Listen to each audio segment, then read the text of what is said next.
Lester, and I will start with this statement. We have gathered to engage in a meaningful dialogue and gain a deeper understanding of the individuals vying for the positions of leadership. This event serves as a testament to the vibrancy of our democracy and the value we place on informed decision-making. We reached out with invitations to all candidates on these seats, and we are happy to say that all of them are here. So thank you very much. Before we proceed with the forum, I would like to outline some essential rules for behavior to ensure that this event is conducted in a respectful and constructive manner. We realize that many of you in the audience may support one candidate over another. However, this is a forum discussion led by a moderator. The foundation of any productive discussion is respect. We may have diverse opinions and perspectives, but it is imperative that we treat all candidates and fellow attendees with courtesy and value. Personal attacks, insults, or derogatory language will not be tolerated. Again, personal attacks will not be allowed. We want to know what you, as individual candidates, want to do for us, and we want to know your positions on questions as posed. Each candidate will have a specific amount of time allocated for their responses, and they've all agreed that it will be 1.5 minutes to respond to the questions. Also, hopefully, if folks in the audience, we had some cards out there. If you wanted a specific question to all of the candidates, not to an individual candidate. Questions go to all the candidates. Make sure you get one of those cards, and someone will be coming around as well with pens for you to fill out questions. I ask that our candidates please adhere to these time limits of the 1.5 minutes on your answers, and we will have a timer. Our volunteer student from Virginia Wesleyan University is here, and we're only going to use 2 of those tonight, the 15 seconds and the stop. Okay, everybody, that's more important for the candidates. Can you hold it up one more time? So at 15 seconds, he's going to hold that up, and then you know the time is up, all right? Panelists, please watch the timers to know when you reach your time. All right, in a few minutes, I will introduce the moderator. Our moderator is here to ensure that the event proceeds smoothly. He has the authority to intervene if any rules are violated and to maintain decorum throughout. The moderator will say a few words and then offer the first candidate to provide the 1.5 minute answer. I want to thank our sponsors, co-sponsors for supporting this event. That is the Southampton Roads League of Women Voters, of course, and also the Virginia Beach Alumni Chapter of Delta Sigma Theta Sorority Incorporated, and our center, Virginia Innovation Center for Public Policy. Now, without further ado, I'm going to introduce our moderator for tonight. Our moderator is Professor James T. Moskowitz, and he is from Virginia Wesleyan University here in Virginia Beach.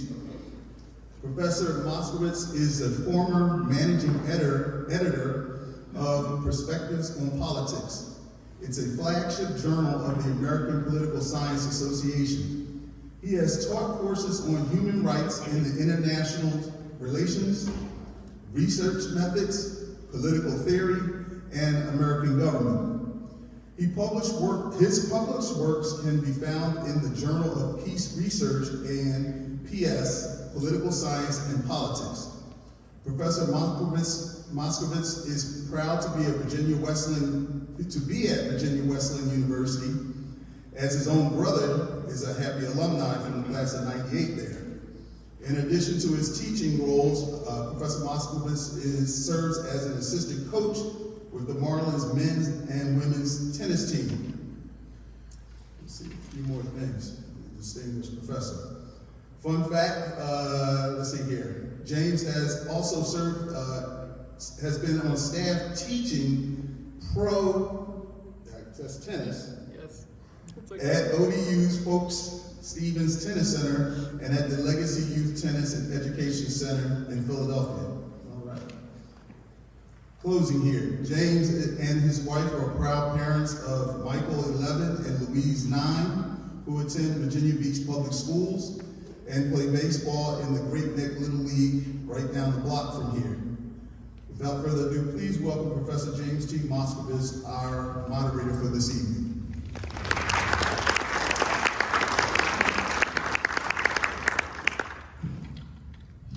Thank you, candidates, for coming out tonight. Thank you, Robert, for that nice long introduction.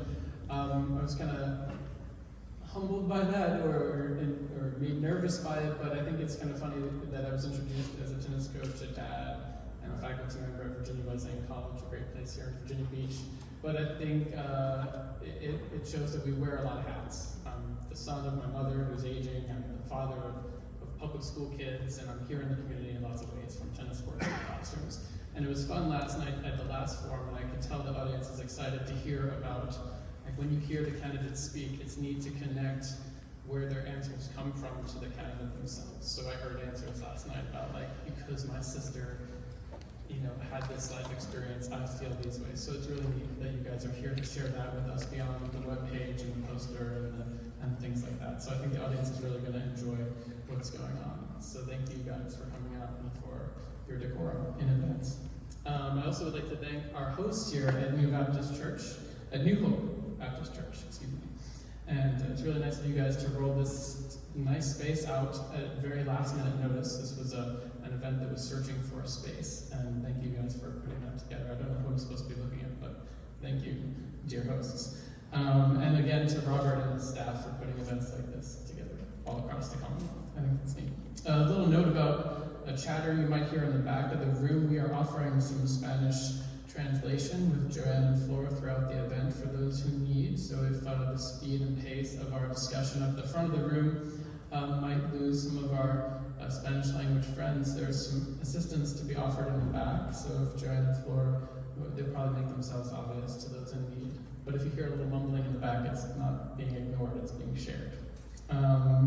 So that's that, and thank you guys for coming out. It's going to be a nice night where we seek some understanding of our candidates and their positions. So thank you, dear audience. The way we'll do it is we'll go down the road.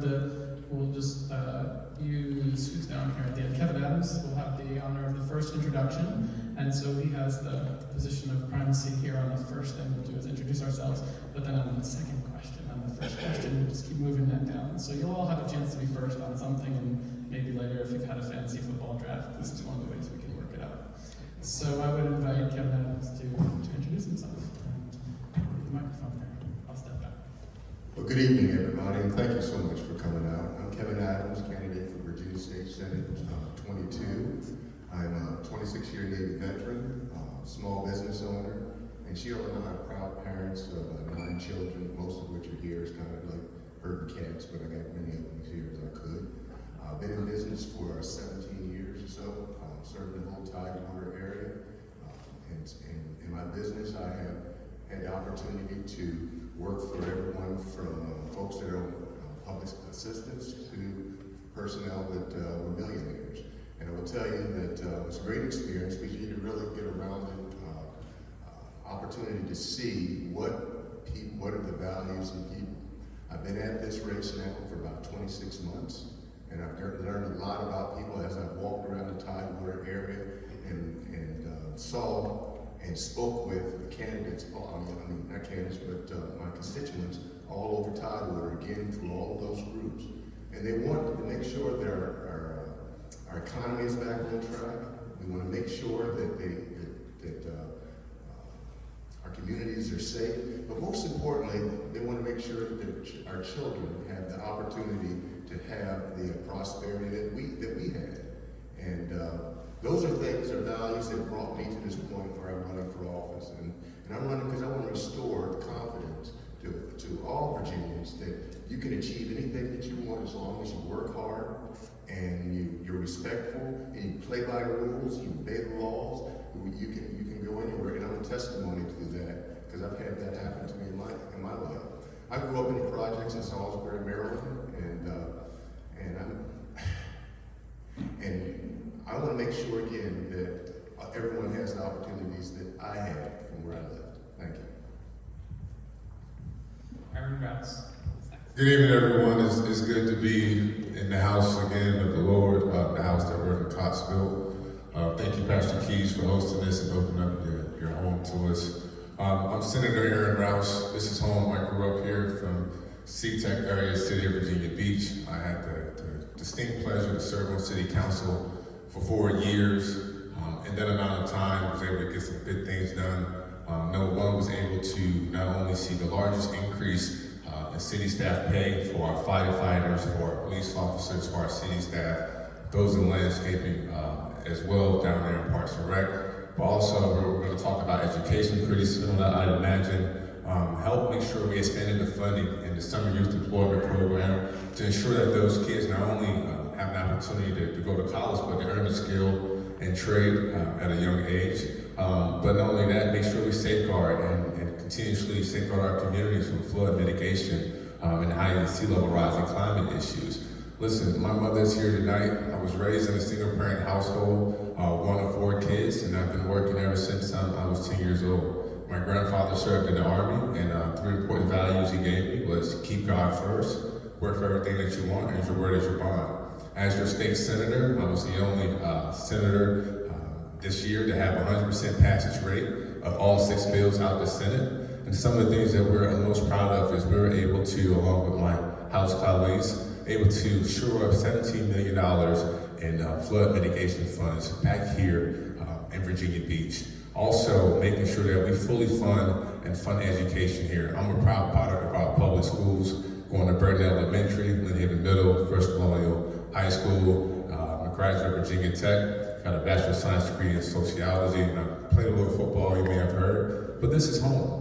This is home. I do this because the community helped build me. Virginia Beach, I wouldn't be nothing without the people in the city of Virginia Beach, and I'm proud to represent you all at the state. Thank you.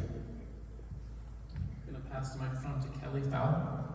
Thank you very much, and thank you, Pastor Keys, for having us here, and thank you to our hosts. I am Delegate Kelly Converse Fowler. I represent the 21st District, but I'm running for re-election in the 96th District after redistricting. It is 2/3 of my old district, Salem, Kempsville, Tallwood area, all within the 22nd District, so we work together quite often. My district I grew up in, I went to Tallwood High School along with Michael Fagans and Alex Askew. We all went to Tallwood. Tallwood seems to produce leaders. I'm a previous teacher in the public school system. I taught 3rd grade at Lynn Haven Elementary School. I have 3 children with my husband who also grew up here and went to Salem High School. Now our oldest is going to Salem and our middle child is at Brandon where we both went. So it's just full circle community, and this is definitely where we come from and our roots are. My grandfathers both served in the military, earned their citizenship in the Navy from the Philippines and came here and settled here in Virginia Beach. But as to what I've done, I was elected in 2017, and since then we've done a lot of great things. We passed Medicaid expansion, which brought health care to 400,000 Virginians. In the first year, it was 1,400 in my district alone.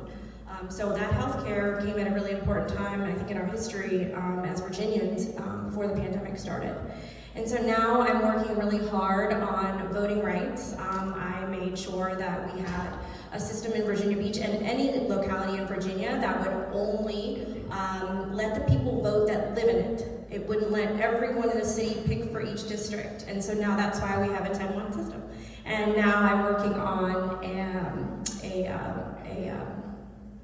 education task force that we want to work with the Senate on, and we want to work nonpartisan in that way to be able to work towards the pandemic relief and figuring out ways to overcome all the deficits from the pandemic, so educationally. So thank you so much.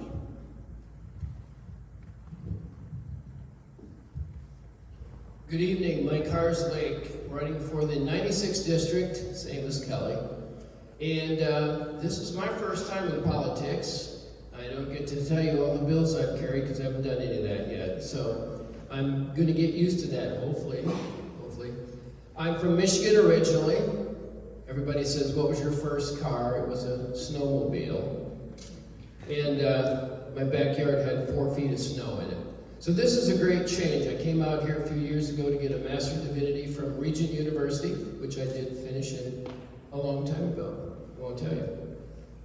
So I got the Master of Divinity, I already have a Bachelor's of Music from Michigan, and some of my goals here are to lower taxes. I don't think any of us like taxes. I want to reduce crime. That's another thing. I don't care for crime. I have a nice neighborhood I live in the Tallwood neighborhood. So have a nice home there, and it's pretty well crime-free. So I'd like to keep it that way. And I'd also like to have more money in my pocket. I think we would all like to have more money. That means the government needs to take less of it from us. I'm very happy to be running right now under the administration of Governor Youngkin, who just passed a budget reduction, and it's going to give us hundreds of dollars back. We're going to get checks back, and along with a lot of other things he's doing. So I'm happy to be running under his administration and his leadership. Happy to be here talking to you tonight.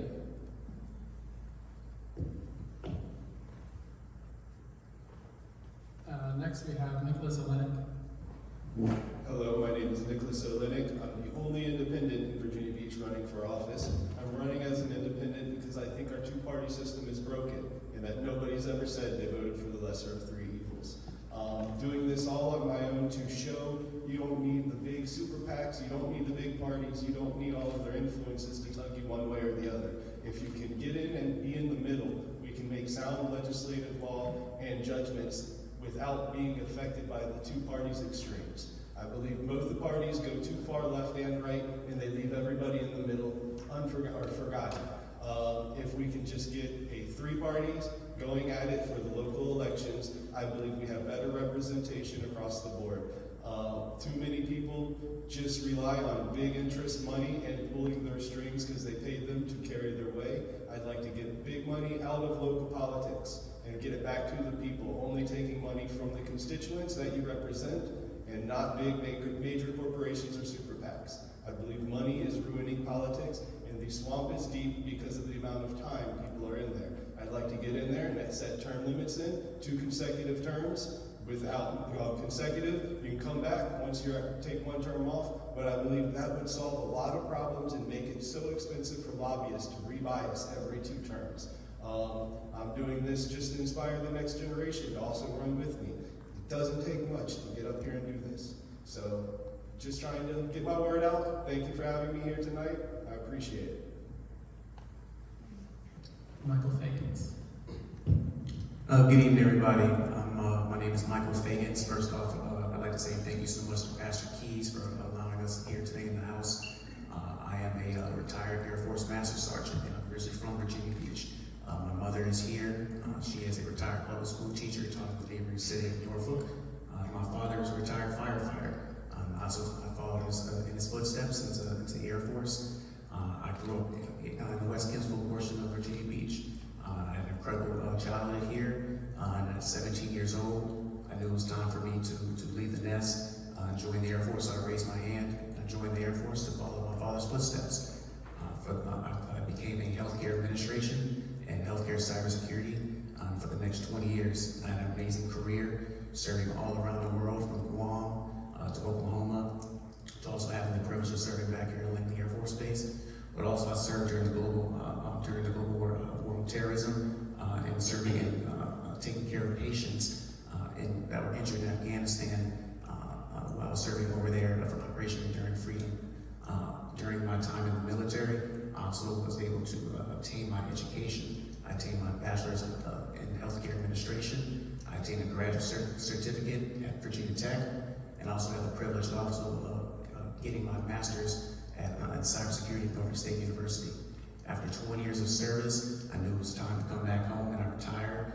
There was no other place I would want to go back home than to Virginia Beach. This place is special to me, and I'm glad to be back. And now I have the privilege of running in House District 97. If you're wondering where House District 97 is, you're actually sitting in it right now. This is the most eastern edge of House District 97. And then now, over the past 18 months, I've been running, and we're running to make sure we're protecting reproductive freedom, supporting our educators, and fully funding our schools, and also making sure that we're taking guns off the streets and providing safe communities. Karen Greenlaw. So thank you so much. Thank you for all of our hosts and for the church for having us here, and for Interfaith. It's such a pleasure to be here, and I'd like to thank everyone who came, because to me the best part for me, I'm finishing up my first 2-year term. The best part for me is getting to meet people and have a conversation, because how do I know what the people in my district want if they don't get a chance to talk to me? So thank you for coming out to hear what we have to say. I was born and raised right here in Hampton Roads, never left. I was born in Portsmouth. I've lived and worked in all 5 of our South Side cities, started businesses in 2 of them. I'm a mom, grandma with my kids. I did public school, private school, and homeschool. So I really appreciate, I understand the importance of education, and I asked to be on the education committee, and I was placed there.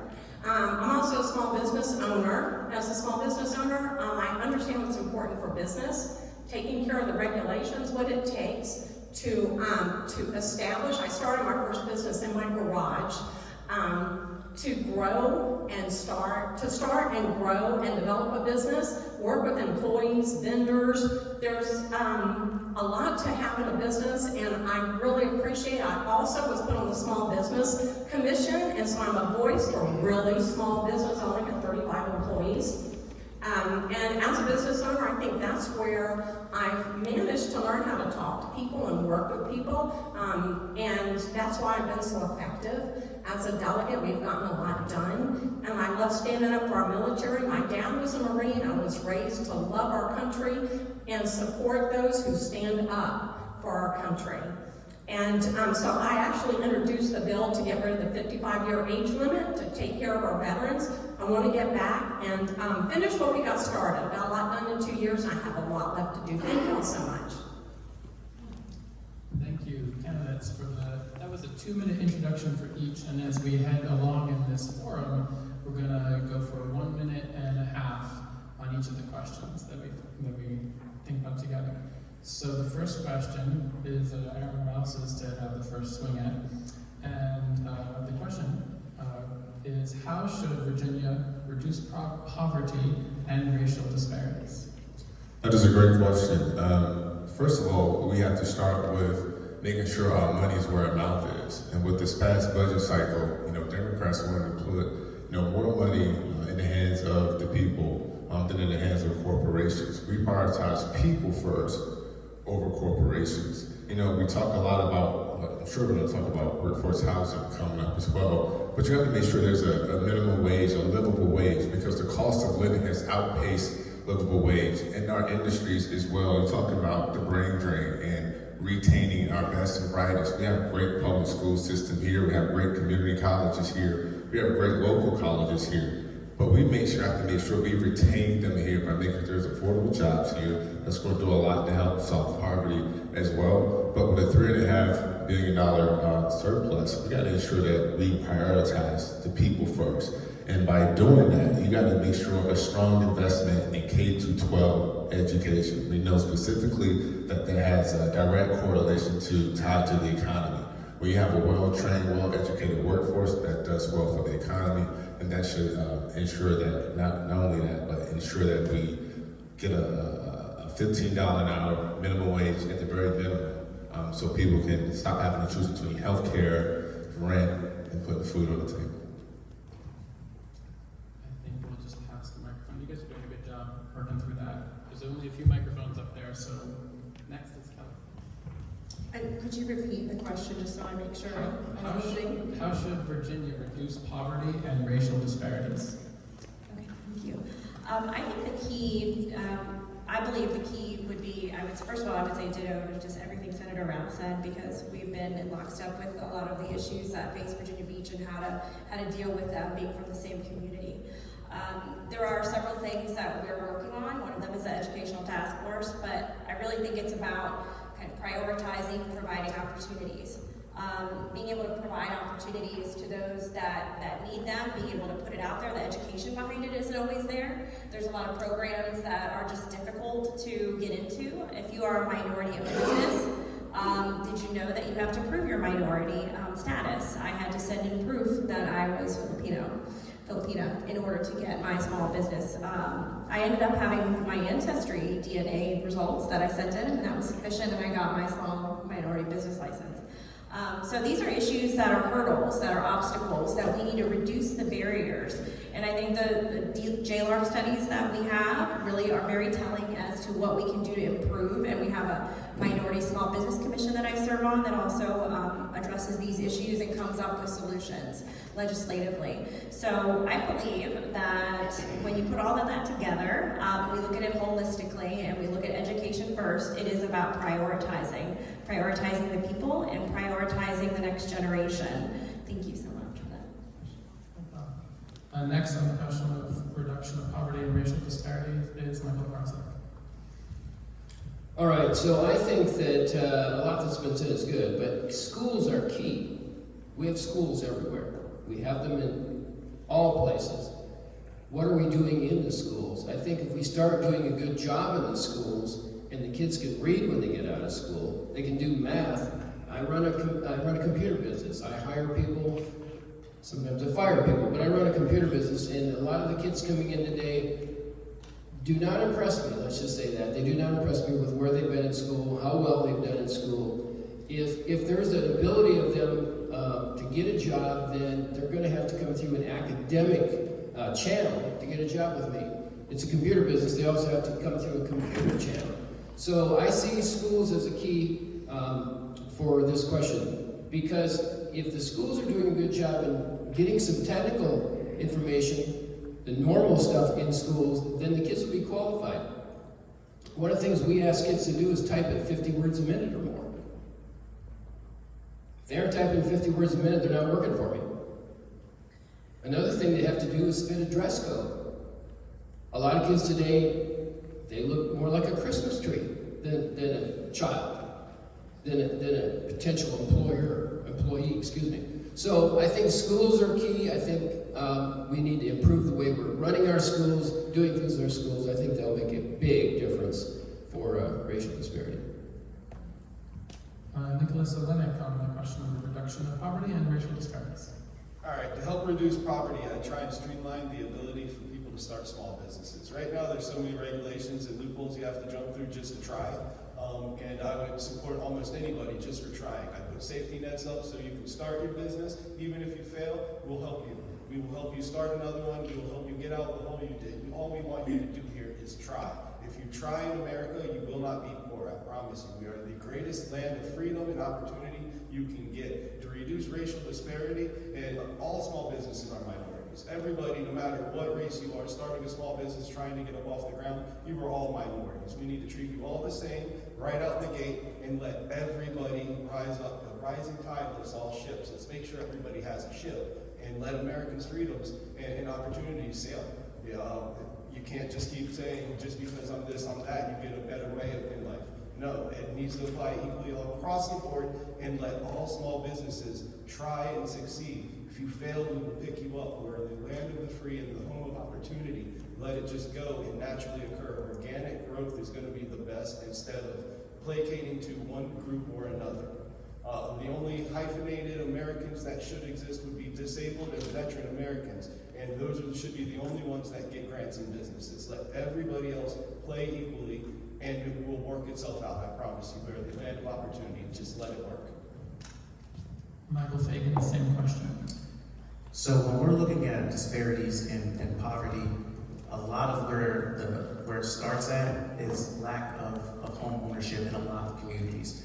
So one of the first things I will do in Richmond, along with my partners, is to increase the resources at Virginia Housing Authority. Those resources are much needed to make sure that we can increase home ownership for first-time homeowners. But we're also, when we're looking at those disparities, I worked on a lot of those disparities while in the Air Force, working on DEI initiatives. They exist in the military, and just like they exist in currently in civilian life. And we need to make sure that we're empowering our DEI initiatives that exist at the state level, and not trying to take away those funds. So the best way to really address poverty and our DEI is to make sure that we're providing those resources to provide our first-time homeowners. And then also with our house list that we do have here, connecting them with our nonprofits and empowering them to have transitional housing. Karen Greenhawk, same question, reduction of poverty and racial disparities. Yes, sir. Thank you very much. As far as poverty, that's such an important issue here. In my district, I have people asking me, when do they get their $200 rebate check? I have people that are ready to think they might have to sell their homes that are paid for because they can't afford to live here anymore, because the average Virginian is spending $700 more a month on groceries and gas. And yesterday, I was at the food bank, the Southeastern Food Bank, and the number of people that are going to the pantries, and I went to see them because I had checked the pantries in my district. I mean, there are like 4 times, 5 times as many people. So we have to make it less expensive for everyone to live here, and we're going to do that. I supported cutting the grocery tax, the state tax. I introduced the legislation to get rid of the local portion of the grocery tax. Couldn't get it passed, but we're going to do that one again next year.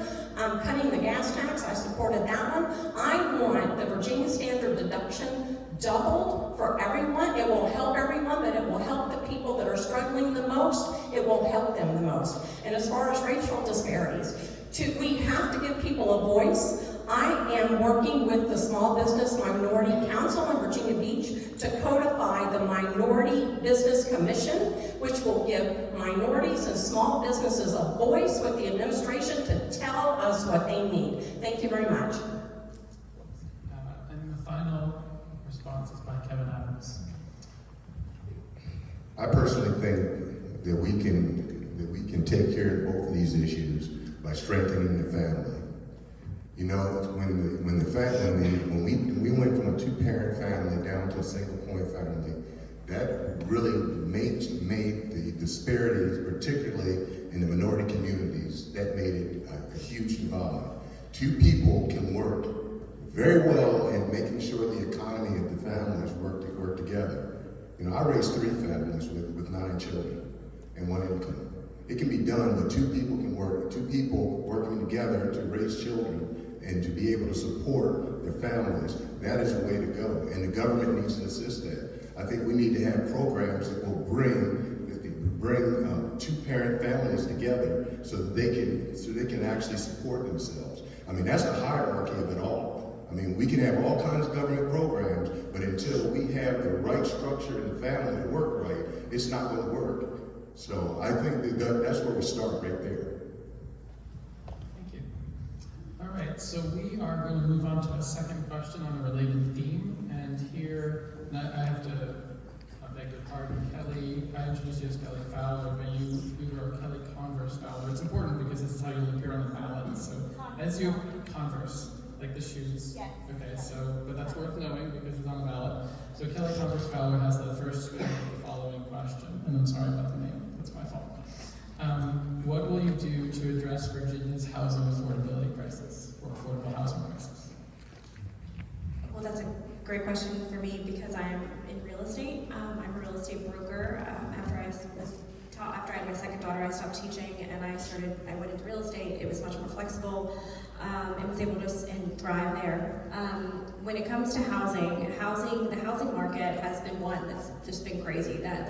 Certain markets have gone up so high that affording a new home or even a new home to you, to owning a home is becoming impossible. There's a lot of that has to do with the federal rates that we can't really control on the state level. But when it comes to providing affordable housing and building affordable housing, we can be involved in that. And I do believe that if we support, as my fellow line over there said, the efforts for the Housing Commission, that's what they do, they identify. I've asked for a tour of our area to see all the housing. There is not, at the time when I asked, there was not affordable housing in Virginia Beach that was available. I don't know the status of it now, but there is obviously a great need for it. Sometimes it's called workforce housing, but really it's affordable housing when you get down to it. It shouldn't cost so much to live. And when you look at the way that the housing prices have gone up in the last couple of decades, it's becoming unattainable. So I believe there is a correlation and collaboration to be had with the local and state level to be able to provide that and get more towards that. Mike Carsley on affordable housing. All right, little bit of background. I am fortunate enough to have bought a house over 30 years ago, and that house is paid for. The payment I made on that was minuscule compared to what's being asked to be paid today. How do we make housing more affordable? Well, one of the ways would be to reduce some of the taxes, some of the property taxes on housing, because that's rolled into your price. When you buy a house, your property taxes are in there. What else is in there? Well, insurance is in there. Insurances are higher because disasters and other things are coming in there, and perhaps people are, I don't know, there's insurance fraud out there, so that's a problem also. So that drives prices. Then there are taxes, licenses, fees to build a house in the first place. I've talked to different builders and they said, you know, they're working on making you put a generator pad on your house before you build a house, before you have a property. So that adds cost to the property, the size and the things you have to put in. How much insulation, how thick the wood. So there's lots of things that make a house less affordable than the cost of property, than the amount of lots for sale. Yeah, Virginia Beach has not a huge amount of buildable properties anymore. They've got a green line, they don't want you to build it below the green line. So there's lots of things that affect affordable housing. Excessive taxes, licenses, fees, not too much land, and 7 raises in the interest rate. That doesn't help us either. Nicholas Olenek, what will you do to address Virginia's housing affordability crisis?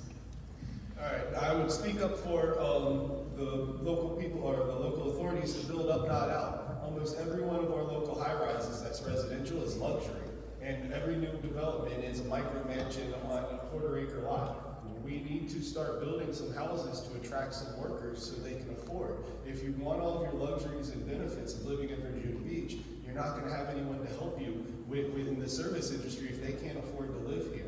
We need to build up, not out. We need to start building more small, affordable houses instead of every darn neighborhood coming up. It's just a micro mansion left and right. If we could put duplexes and start building stuff like that, that the younger generations can move here and afford and enjoy and have pride and ownership and skin in the game, then it will improve our community. We just need to stop building many micro mansions that have 5,000 square feet to 3 people. If we could, we got plenty of them. I see some of y'all shaking your head. We got plenty of those going on. We have nowhere. I got a 19-year-old daughter. She's going to have to live at home with me for a while if she wants to stay in Virginia Beach because her and her boyfriend aren't going to be able to afford anywhere to live around here. The apartments are overpriced. The houses are out of their price range, especially for their entry level going to college job salaries. So if we want to start giving a little bit more room for our workforce housing, we need to start building up and not out. Build some more skyscrapers, make it some apartment buildings that young people want to live in and are close by their jobs. It's the only way we're going to get affordable housing in here for our workforce, young people. Michael Fagans, affordable housing. So I promised I didn't know this was the next question because the last question was really how I answered a lot of this in terms of Virginia Housing Authority. But the American dream for many starts with home ownership. And there's a lot of Americans right now who don't feel that dream is within grasp. That dream of owning a home, of being able to pass down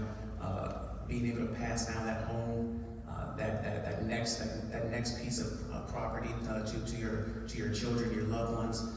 And there's a lot, especially here in the Hampton Roads area, especially who would love to come and live here, especially with our workforce, our essentials, our teachers, our first responders, but they feel priced out. And so we need to make sure that we're working with our developers, especially working with our city council members, as new projects are coming online, as they're incentivizing builds, to make sure that they're identifying that workforce housing, that we're saying that, hey, if you're going to be building in this area, you're going to be building workforce housing because it's essential that we're going to be attracting, and not only attracting but retaining our essential teachers, our first responders to this area. That they need to be able to make sure that if they're going to be working in this area, that they should be able to live in the same area that they're working in and be able to build and own a home. Karen Greenwald, what will you do to work on affordable housing in Virginia? Thank you, sir. Okay, that first business that I started in my garage, it was a cabinet shop. I started a cabinet manufacturing facility, grew it to 35 employees, and sold it after 20 years. But in that time, I worked with new construction. I worked with builders. I understand the building process, which is one reason I'm glad I'm on the Small Business Commission and that voice for manufacturers. I met the other day with the Coastal Virginia Building Industry Association, and they explained to me that right now, the cost of all new construction, whether it's up or out, all new construction, 40% of the cost is in meeting regulations. So the most important thing that we can do in the General Assembly is to try to reduce the regulations. The other thing would be lower the taxes on these businesses so that it's less expensive for them and for their subcontractors and their vendors, and that can reduce the cost of producing new construction. I remember my first house. It's exciting, but there are certain specific steps that we can actually take that will make a difference. The regulations, the taxes, and then on top of that, we have a program that's in a pilot program right now in Virginia. It's called VERP. It's the Virginia Eviction Reduction Program, and the administration has it as a pilot program, and it's one I'm looking forward to seeing the results and see if that's something we can continue. Thank you. Sure. Back to the other end of the table, Kevin Adams on affordable housing.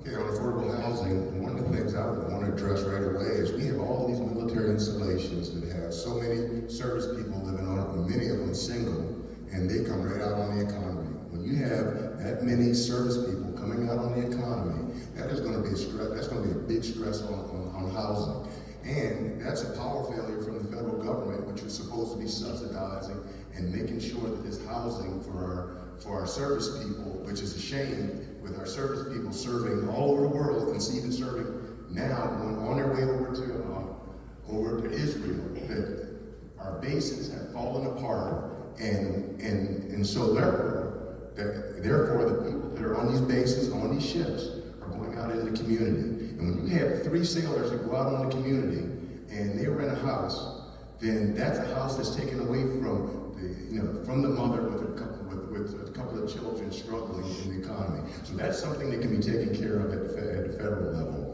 Additionally, going back to what Karen said, with building regulations and whatnot for building houses, when there's delays in getting permitting and regulations where the builders have to make a choice on what houses they're going to build, well, affordable housing has become out of reach. And the other thing is even with materials, fuel. If the fuel price is high, that's going to make everything that we buy, including building materials. So those are things that we can fix, and a lot of them are at the federal level, though. Yeah. Aaron House gets the final word on affordable housing in Virginia. So when we talk about the American dream, the American dream is only possible from an inspired people, from a hopeful people. Right now, too many people are living nightmares, having to decide whether they can afford to put food on the table or pay the rent. This issue is not unique just to Virginia and Virginia Beach. There's no place in America where you can work a 40-hour-a-week job and afford a single-room apartment. There's something wrong with that. There's something wrong. I'm not just talking about affordable housing because it's unaffordable, because wages are not where they should be. Here in the city of Virginia Beach, we're all built out. I have the great pleasure of serving on city council, so we're all built out. So now we have to go to infill development, right? We gotta look at the zoning issues. Building houses is extremely expensive. Builders are in it to make money, but at the same time, we have to provide a place for future workforce, for those who are working right now, our firemen, our first responders, our teachers. Because it makes no sense we talk about making communities safe, but yet the police officer that patrols your community lives in another city because it's too expensive to live here. We have to make sure that not only we raise wages, but we also look at infill development, we look at zoning laws as well, but we can't not subsidize that by deregulating. Regulations are in place for a reason, to keep people safe, to make sure our environment is safe, and make sure this flood mitigation in Virginia Beach is not underwater because some developer built where they wasn't supposed to be built. Time is up. I can go on and on and on, but I think we have a bunch of great topics to get to. So we're on to our third question here, which the lead will go to Mike Karslake.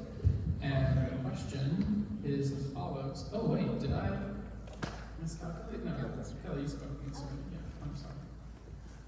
The cards confuse me, but I should speak about the cards. So there's an opportunity to ask a question to the candidates. We have a few that were pre-prepared, but if the audience would like a card, we'll have a chance to add your questions to the discussion after a few more from the, let's say, the pot. Okay. So the question that Mike will raise first is, working families are seeing challenges: childcare, elder care, paid sick leave, paid family leave. How will you respond to these needs, these challenges that families are facing? Okay, so as an employer myself, I would have to distinguish between small employers, large, medium, and larger employers. So most small employers do not have the program and cannot sustain paid family leave. As a 10 and under employer, we're lucky to give you a week's vacation and maybe 4 paid holidays. So we don't have a way to pay. We could give you family leave, which is time off without pay, but not as far as paying it. So that has to move up to the 50 or 100 person level or higher. A lot of paid family leave today, I believe, is government subsidized. A lot of employment in America is through government channels, through bureaucracies. Now, where does that money come from that even makes that happen? It comes from our taxes. We're taxed and taxed and taxed. Now, personally, I actually don't like taxes. Now, that may not be your opinion, maybe you like taxes, but that money has to come somewhere if you're going to pay family leave, if you're going to take care of people like that. So, I would be in favor of affordable paid family leave when it can be done, when it makes sense, but for small employers, for small business, definitely for entrepreneurs starting out, that is not going to be a factor. So, we have to plan it carefully to make it happen properly. Nicholas Lennick on the question of child care, elder care, sick leave, family leave. All right, so me and my wife got married when we were 20 and had a child when we were 21. To afford living in Virginia Beach, me and her had to go through cycles of 4 years on, 4 years off of working because sometimes one of us wasn't making enough to afford childcare. So it was easier to just keep one of us home, and by doing that, we ended up having to move back in with family and do a generational house just to make ends meet until we were able to come of age and really step out on our own. The only way we're going to actually get through this is some regulations that wouldn't really be constitutional to get, like forcing people to give up their child care for free and everything. And it's you're just going to have to come together as a community and help out. There's not really much government can do without regulating private businesses and making them give away their product for free. I personally, me and my family personally, we stayed home and raised one of our child through our own ways instead of sending her to daycare nonstop. It was just too expensive for that. And now with elder care, I quit work and retired early just so I could take care of my mother and aunt, just because it costs a lot to take care of our elderly also. With all of the aging population coming up, elder care is going to be an expense, so is for the youth growing up and having kids, it's an expense. It's a hard way to just try and get it without regulating people to give away their child care or their elder care for free, because it is a service that they need to be. Time's up. Michael Fagan, same themes: child care, elder care, sick leave, family leave. I believe that there's a lot that the Commonwealth can do for those issues. Unfortunately, we've seen the Young administration put forth and focus on big business and tax cuts for them instead of taking care of families. We've seen how important it is to take care of families, and unfortunately, the current administration continues to only focusing on I don't know why, but big businesses and for tax cuts instead of focusing on our families. When we're looking at paid leave and medical families and parents should not have to decide on if they're going to go to work or if they're going to take care of their child. There is an incredible amount that the Commonwealth can do, and when I'm in Richmond, I'm going to make sure that's taken care of. Karen Lee, on the same question. Yeah, thank you. Childcare. I actually had someone who worked for me who explained to me how difficult childcare was. And I have my staff. I have 2 full-time, not full-time, volunteer. I have an intern who worked for me for 2 years and still works for me for free. free because he loves it. And so, but they're actually doing research trying to figure out, I think a lot of the issue is regulatory. We're trying to figure out just what specifically can be done. As far as the paid family and medical leave, as a small business owner, I take care of my employees. But I understand as an employee and an employer, I understand how difficult those decisions can be. And if a state, every state that has implemented these kinds of programs has had to have a payroll tax, either paid by the employer or the employee or both.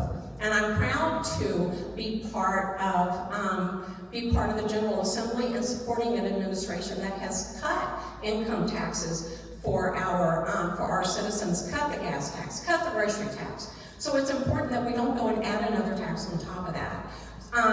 But there is one practical thing. I like to figure out how to solve a problem, how to do something about it. So right now, I'm actually drafting the caregiver tax credit. So people who have to stay home to take care of an elderly or disabled member, they will be able to deduct those expenses off of their Virginia taxes. That'll be out next session. Thank you. On the theme of child and elder care, Kevin Evans. Yes, you know, we need to kind of think this one out of the box. You know, just earlier today I was at a church and I saw child care in the church. Churches, faith-based. There's churches in every corner, in every neighborhood, and there are people that are retired that can not only teach our children, but provide them with leadership and other services. I think that's something that we need to really pay attention to as a government and see how we can incentivize these services through establishments that are already there. I mean, there's a church in every corner in their communities, and those are areas that can take over that. And there's a lot of small businesses that can take over that and lower the cost of child care. So I think that government doesn't necessarily have to be the answer in providing it, but they can take what's already here and do something with it by deregulation and making it available for these community services to come out of faith-based or other types of institutions of that nature. All right. Aaron Rouse, same question on the themes of child care, elder care, paid sick leave, family leave. What was the second one? Child care, elder care, paid sick leave, or paid family leave. It's choose your own adventure. You know, I grew up in a household where I had to work at a very young age. Ever since my grandfather could put a lawnmower in my hand, I've been cutting grass. You know, you think about child care. Child care is so expensive today because parents are having to work more than one job to put food on the table, to pay rent, to make sure they can support health care for their families. You know, I often think about my grandmother, who at times we talk about paid sick leave. My grandmother cleaned houses in this city, all while she was trying to fight breast cancer. My grandmother died from a young age of breast cancer at 49. And she was still getting up, going to work, down to help my mother take care of us. But that says something about our society. We're the most powerful nation in the world. And yet, no one intends to get sick, but there should be a safety net for folks. We have, our Republican colleagues at the federal level talk about cutting Social Security, talk about cutting back benefits, cutting back on Medicaid, when people have paid their hard-earned dollars into them. We're still talking about the elderly. I mean, we cannot forget about the elderly. There's so much wisdom that they have to make sure that the next generation of leaders don't make mistakes that they may have made, but they can help us, guide us through this tumultuous present that we're going through right now. There's too much at stake right now to be, not being able to fund paid family leave, sick leave, and make sure we can take care of our elderly, make sure healthcare costs and prescription drugs are not as high as they should be, that we can lessen the cost of that. Thank you. Final word on this question, Kelly Converse Fowler. Thank you. There's very few of us up here that could actually speak to what working families are dealing with today. Many people are up here don't have small children. Many people, I have 3 small children. Small is in 9th grade and below, and a 3-year-old at the youngest. So I have had the conversations with my husband, do you make enough money for us to justify this child care daily? We have this conversation almost every week. And as a 911 dispatcher, he does not make enough for us to have the child care for me to do my job, so I have to work another job. So I do real estate and I do this, when I really could devote this to being a full-time job, as Senator Rouse knows. So to do our jobs effectively is almost a position of being able to hear. I'm not an expert on the economy. I'm not an expert on the big picture. I think it is not fair to say that there's one answer to all of these questions, to all these issues that working families face. There is no one answer. But when there are some answers that we do have. And I think taxes and cutting and not subsidizing, I think that is a problem, because our taxes pay for good things, like our roads that we all drive on. Even if you don't drive on that one tomorrow, it's still there for you. And I just want to say that, I guess that's all I have to say. Thank you very much. Thank you. We are moving on. We have similar themes, so you might be able to catch up on or amend your answers to the prior question with this one.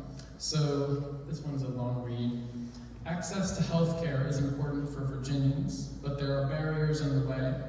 Maternal mortality rates are highest among Black and economically disadvantaged women. Schools and communities see the need for mental health services, and children lack insurance because of immigrant status. But the question boils down to, how would you promote access to affordable health care in Virginia? And that first goes to Nicholas Olenek.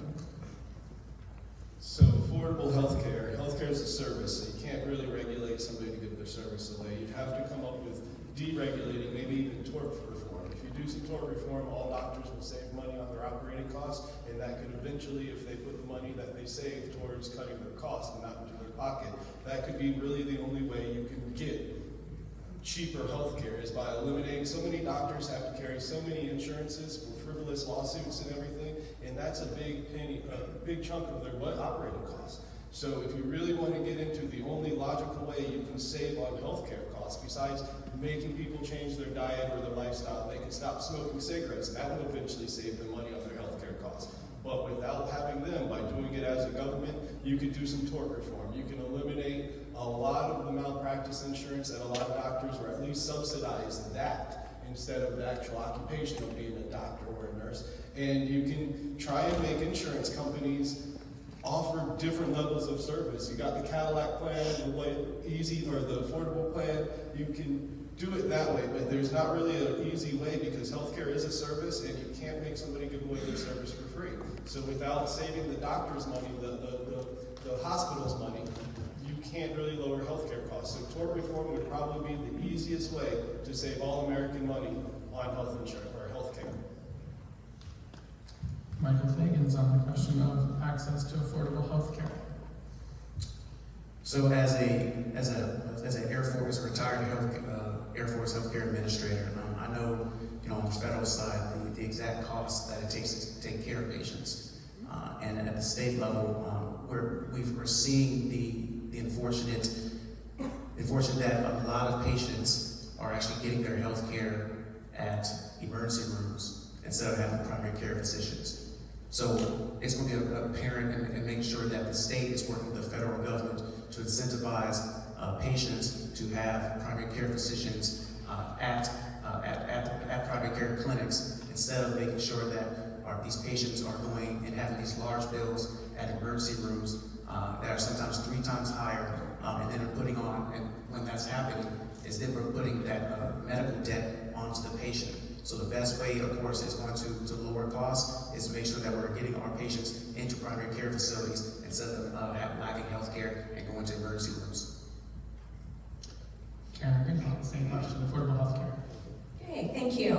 Okay, I have served 2 sessions. My first term, 2 sessions. First session, a Democrat delegate, Delegate Hope, introduced a bill that had been recommended by the Joint Commission on Health Care. Great bill. It would have reduced healthcare premiums for everyone, made healthcare more affordable for the people who need it the most. It went through, passed bipartisan support, the governor vetoed it. So I went and talked to the governors and his team and showed him the Joint Commission on Healthcare study. I said, I think this will work. I think it will make a difference. All of the electeds, we agreed. And so he said, I'm not sure it will work. We reached an agreement. So So I went to Delegate Hope. Delegate Hope and I reintroduced the bill together this year, and we got it passed. And it went to the governor, and he signed it. The difference was we put a 2-year check on it. In 2 years, we're going to check it out. If it worked, it stays. If it didn't work, it goes. That's how you get stuff done. Healthcare is important, the accessibility. I'm also worried about certificate of public need. It's a problem that we have seen for years. I'm on the Joint Commission on Healthcare. I introduced asking for a study on certificate of public need. If you don't know what that is, get with me later.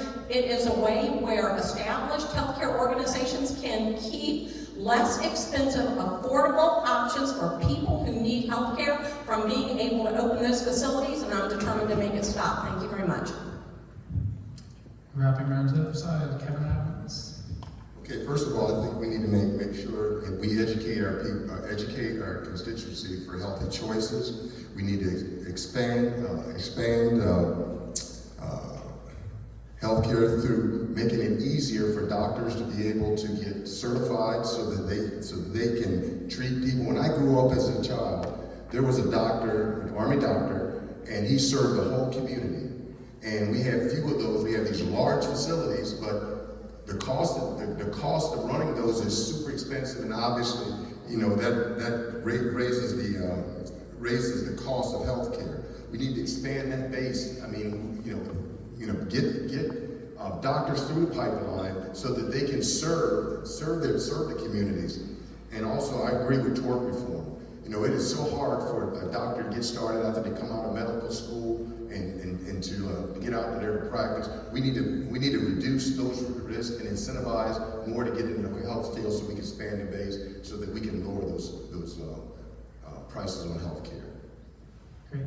Only because I've seen cards indicating this. We've talked about healthcare so far. It's the same question, but I'm just going to reinsert that introduction. So you're just gonna flip it from me? No, you get the same question. Healthcare, or promotion of affordable healthcare. But I think people writing cards would appreciate, by any one of the candidates, a little insertion or comment on mental health as part of that conversation. Absolutely, thank you. Well, first of all, I want to touch on the fact that we talked about high mortality rates for African American women as well. I think first of all, and having experience, I've taken my mother to the hospital on multiple occasions, that healthcare providers have to listen to African American women. They don't have a high pain tolerance. So someone's telling you they're hurting, you have to listen to their condition, their concerns from that standpoint as well. And so that's the first thing. The second thing I would say, when we're trying to make sure healthcare is affordable as well, I think we need to lower prescription costs. Prescription costs are too high in this country, especially for a lot of our seniors who are on a fixed income as well. And that fixed income, is a large part of that is Social Security, which Republicans at the federal level want to cut. Also, I think it's important to note here in the state of Virginia, Medicaid expansion was done, Democrats got that done. I just want everyone to understand that. You know, the affordable healthcare and Medicaid expansion, Democrats were able to get that done there. And mental health is a huge issue today. If you think about what our young folks, not even our young folks, our men and women who are in the military, what they go through day in and day out basis, being in high stressful situations in the military, but also our young people who are living on social media, who think they have to be perfect. We have to destigmatize talking about mental health. And as someone who's a retired professional athlete, I want to be at the tip of the spear of that. If someone sees me 6'4", 230 pounds, and somehow, they see someone like me talking about mental health, they feel like it's safe. And I want to make sure that in our society, it's safe to talk about mental health so we can make sure people have good health care for them. Kelly Converse Fowler, on the same subject, access to affordable health care. Thank you. I want to acknowledge the problem that hasn't been talked enough about here, and thank you, Senator Rouse, for bringing it up, but that is the mortality rate in women of color. I know someone personally that when they went into labor and went into the hospital, that they were told they were not in labor and to go, and they had the baby in the parking lot in the back of their car. This was just down the street at Centera Lane. So this issue is a real issue. We need to listen. It's an issue that I hear from my constituents, and that an issue that we need to talk about. The more we talk about, the more we can collaborate. We've acknowledged it, we can talk about it, and then work on it together. I think elder care is also an important important issue that isn't talked about enough. My mother lives with us, and so I'm in that sandwich generation where I have young children in school, and I have my mother now to take care of. Her health has rapidly declined in the last year. We know what it is, and we're there, and we're working on it, but that is an issue. Her medication came. It was $20,000 on the receipt for one dose. And so that right there is also a bigger problem, and why we are pushing for our pharmaceutical affordability board that we hope to get in place this year. That I know it's being talked about all over. You might see ads on it on Facebook, but it is something we're working on. And mental health at CHKD right now, for children to get into mental health services just for an intake is about 7 months, and about 7 extra months to get in with a therapist. So I do believe that we need to destigmatize, number one, and we need to prioritize. Thank you. All right, Mike Carslake, final word on. Okay, affordable health care. Fortunately or unfortunately, I've been the victim of heart disease and a few other things, so I've seen some of the bills come in as affordability. I have actually really great insurance, so I've not had to pay a lot for my almost heart attack and some other things. So in some sense, we're taking care of that, but everybody doesn't have the great insurance. So we have talked about Medicare and Medicaid and other ways to pay our health care. So we need all that too. And I don't know, can anyone figure out what the health care is doing in America? We've got Obamacare, we've got other ways and plans to do things. I still think it's kind of a mystery. So when it comes to mental health, I'm always wondering, we have churches, millions of churches in our country. Why are we not able to liaison with the mental health parts of churches? I think there's resources in our community all over the place that we're not touching. Maybe we need to think through this. There are places that things could be done. When we have a mental health crisis, you have to ship somebody out, there's no beds, there's no this, there's no that. It takes months, even in the military. So I think there are resources we're not getting to. I don't think we're being creative enough. I think churches would be one place we should look. They're the most trusted places we have in our villages and communities. Thank you. We're going to switch gears a little bit here. Less of a lead-in on the question, but a different topic. Virginia incarcerates almost 2 times as many people as states with comparable populations. How can we reduce mass incarceration, reduce spending on prisons, and keep Virginia safe? That question, Michael Fagan's good for lead on. So when we're looking at reducing, we need to also look at what happens when someone finishes their time. And unfortunately, we've seen with the current administration is that they're looking at making sure that when someone enters into society, that they don't have their rights, especially for those nonviolent felons. When I'm in Richmond, I'm going to make sure that we're going to work forward to make sure that we're working forward to individuals that have, once they committed their time and serve their time, that we're getting them back into the community. We have to make sure that once they're getting back into the community, that we're getting them into their proper rights, getting them to understand about job placement, getting their voting rights back for nonviolent felons. But a lot of it is also looking at what the past Democratic administration did. When we were in control of power, we made sure that we couldn't pull over individuals just because they had a busted taillight, which was a lot of times individuals who happen to be African American or Hispanic. So those are some of the ways that Democrats have made sure that we're not getting individuals locked up for issues that they shouldn't be. Karen Greenhall, attending to the issues of mass incarceration and keeping Virginia safe. Okay, thank you for this question. This one's, I'm actually very concerned about this. Let me tell you a story. I got 1.5 minutes to tell you a story.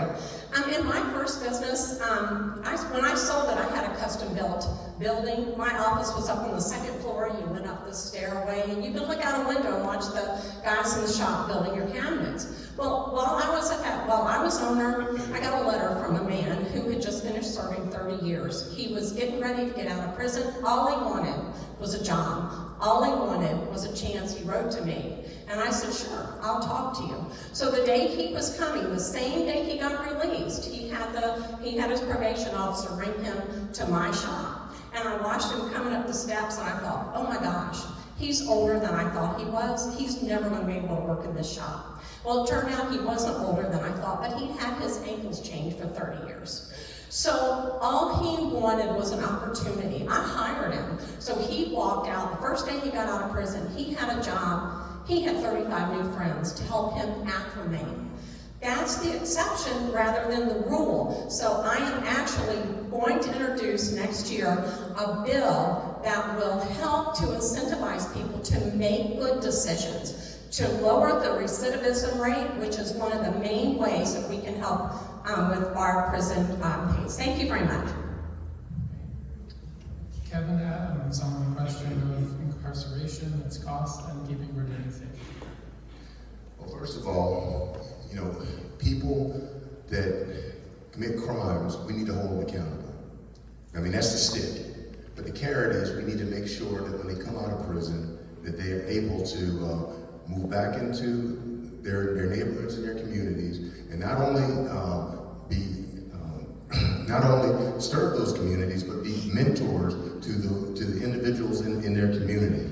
I have firsthand experience in many ex-incarcerated people that have started businesses and then hire. As I'm walking around and talking to business owners, you know, we got to cut the red tape, and so that they can get into some of these high-paying jobs, like in the trades where they can't get in there because they have been incarcerated in the past. And I will work diligently to make that happen. Even talked to a couple of them just today, that they're working for people that would want to start their own businesses. And we want to make sure that they have training and so forth to be able to start their own businesses, because that is where the American dream starts. To be able to recover, start your own businesses, and those individuals are the ones that really work hard in their communities to make sure that people in their communities have the opportunities that they had through good leadership throughout the whole judicial system. Particularly when they're released, we put them back in their neighborhoods. We want to make sure that they're ready to go back and serve their communities. Aaron, perhaps on the question of incarceration, keeping Virginia safe. Yeah, well, first of all, I would say that, you know, we are holding people accountable. It's the reason why we have mass incarceration. I think we have to do a better approach, meaning be more proactive, be more involved in your community. I myself have worked with our 3rd Precinct and the Department of Justice to better build community policing as well. Also, making sure we invest in the youth to deter crime, making sure there are safe places for kids to go, making sure that, you know, one of the things in the city of Virginia Beach, making sure that make it possible for officers to take home their patrol cars that will make the neighborhoods feel more safe. But it's hard to do that when the police officers can't afford to live in a neighborhood in which they patrol. You know, again, we have to usher in a new way of thinking. You know, Virginia, we do a good job, but we're going to put a new law on this. We're going to make this a felony. We're going to make this a felony. We're going to make this a felony. And yet, after people serve their time, they find it harder and harder to get reintroduced into society.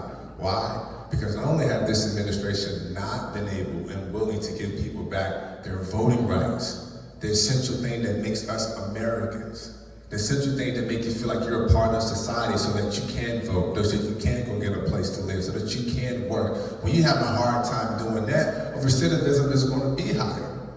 So let's face it, we need to be more proactive on the front end of crime instead of being reactive. Kelly Converse, same things. Thank you. I thought this question was about recidivism and reducing it, reducing the incarceration rate. So I'm addressing it from that angle of reducing the incarceration rate first. I believe that deterrence, which I believe Senator Rouse mentioned, is a big piece of it. I introduced a bill before that we didn't pass, but we hope to keep working on in a bipartisan way that would incentivize home ownership for those first responders in those neighborhoods to be a part of that community. So that's one thing that we can work on to reduce that. We've already increased the felony threshold rate, which was set years ago at $200. and you would actually, for larceny, get, if you stole something, if you stole an iPhone, you were getting a felony. So this was a big problem. We raised it up to 1,000 to match the standards more of today. So those kinds of things are what we need to look at, common sense ways to reduce mass incarceration, because a private system is going to breed more people in the system. And recidivism, I will talk a little bit about that. We have to remove the barriers to reentry. I just watched a really great workshop that I would love to bring here or bring some out to the commission at the state level that goes through and gives you the opportunity to do each thing you need to do, like visit your parole officer, get your forms of ID, and it really shows you and exhibits the barriers that there are. And providing that much needed support is something we need to look at and be able to address. Mike Carslake. Okay, incarceration. How do we stop incarceration? We start at the beginning, which is when people are younger and they're committing petty crimes. Where do they commit petty crimes at first? They're in school. What do we have in America's school day? We have poor systems of discipline. So when they're when they're throwing whatever, paintballs or spitballs, and when they're tweaking people, and they're doing all kinds of things worse than that in schools, but nothing is really happening to them, I think we have a problem. We've already started a criminal base in the school. What else? They haven't really gotten punished. So by the time they're 17, they've been goofing off, creating a problem, messing with teachers, pranks, stealing things. They haven't gotten punished yet. Then they graduate. Then they're 18. Then they go out on the street.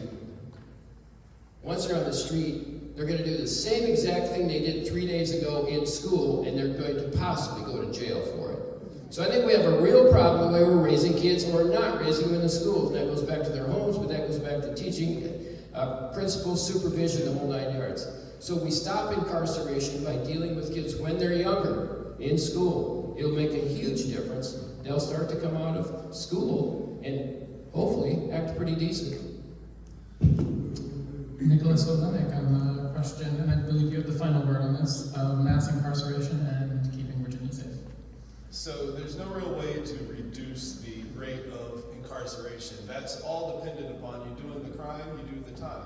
But what we can do is while you're in there serving your time, instead of just rotting, lifting weights, playing chess, and reading the Bible, we can do some workforce development training. That way when they get out, they can have a skill that makes them an active community member, a wanted community member. Teach them a skill while they're in there, not just let them sit there and rot. On the same time, we need to form a pathway back to rights restoration. Right now, I got a very good friend, did a crime 3 decades almost ago, and still can't get his rights back. It's a nonviolent felony, but we need to give them, while they're in their workforce development, and a laid out pathway back to rights restoration. I get it, a felon shouldn't have a gun probably, but we can at least get them their voting rights back if they follow X, Y, and Z laid out in a set plan.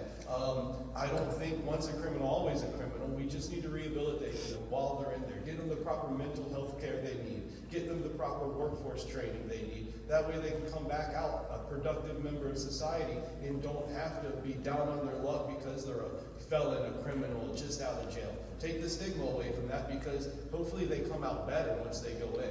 Yeah, go in, do your time, and come back out a little bit better. Maybe offer college degrees while inside there. If you got a 5-year prison sentence, I'm sure you can get a college degree in the 4-year term of that.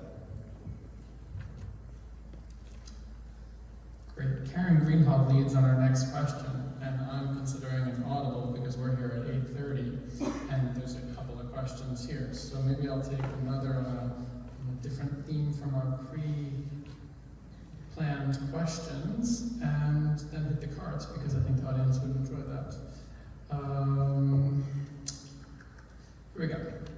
Just random lot. That was me thinking that little noise there. How will you work to protect vulnerable communities currently bearing the brunt of climate change?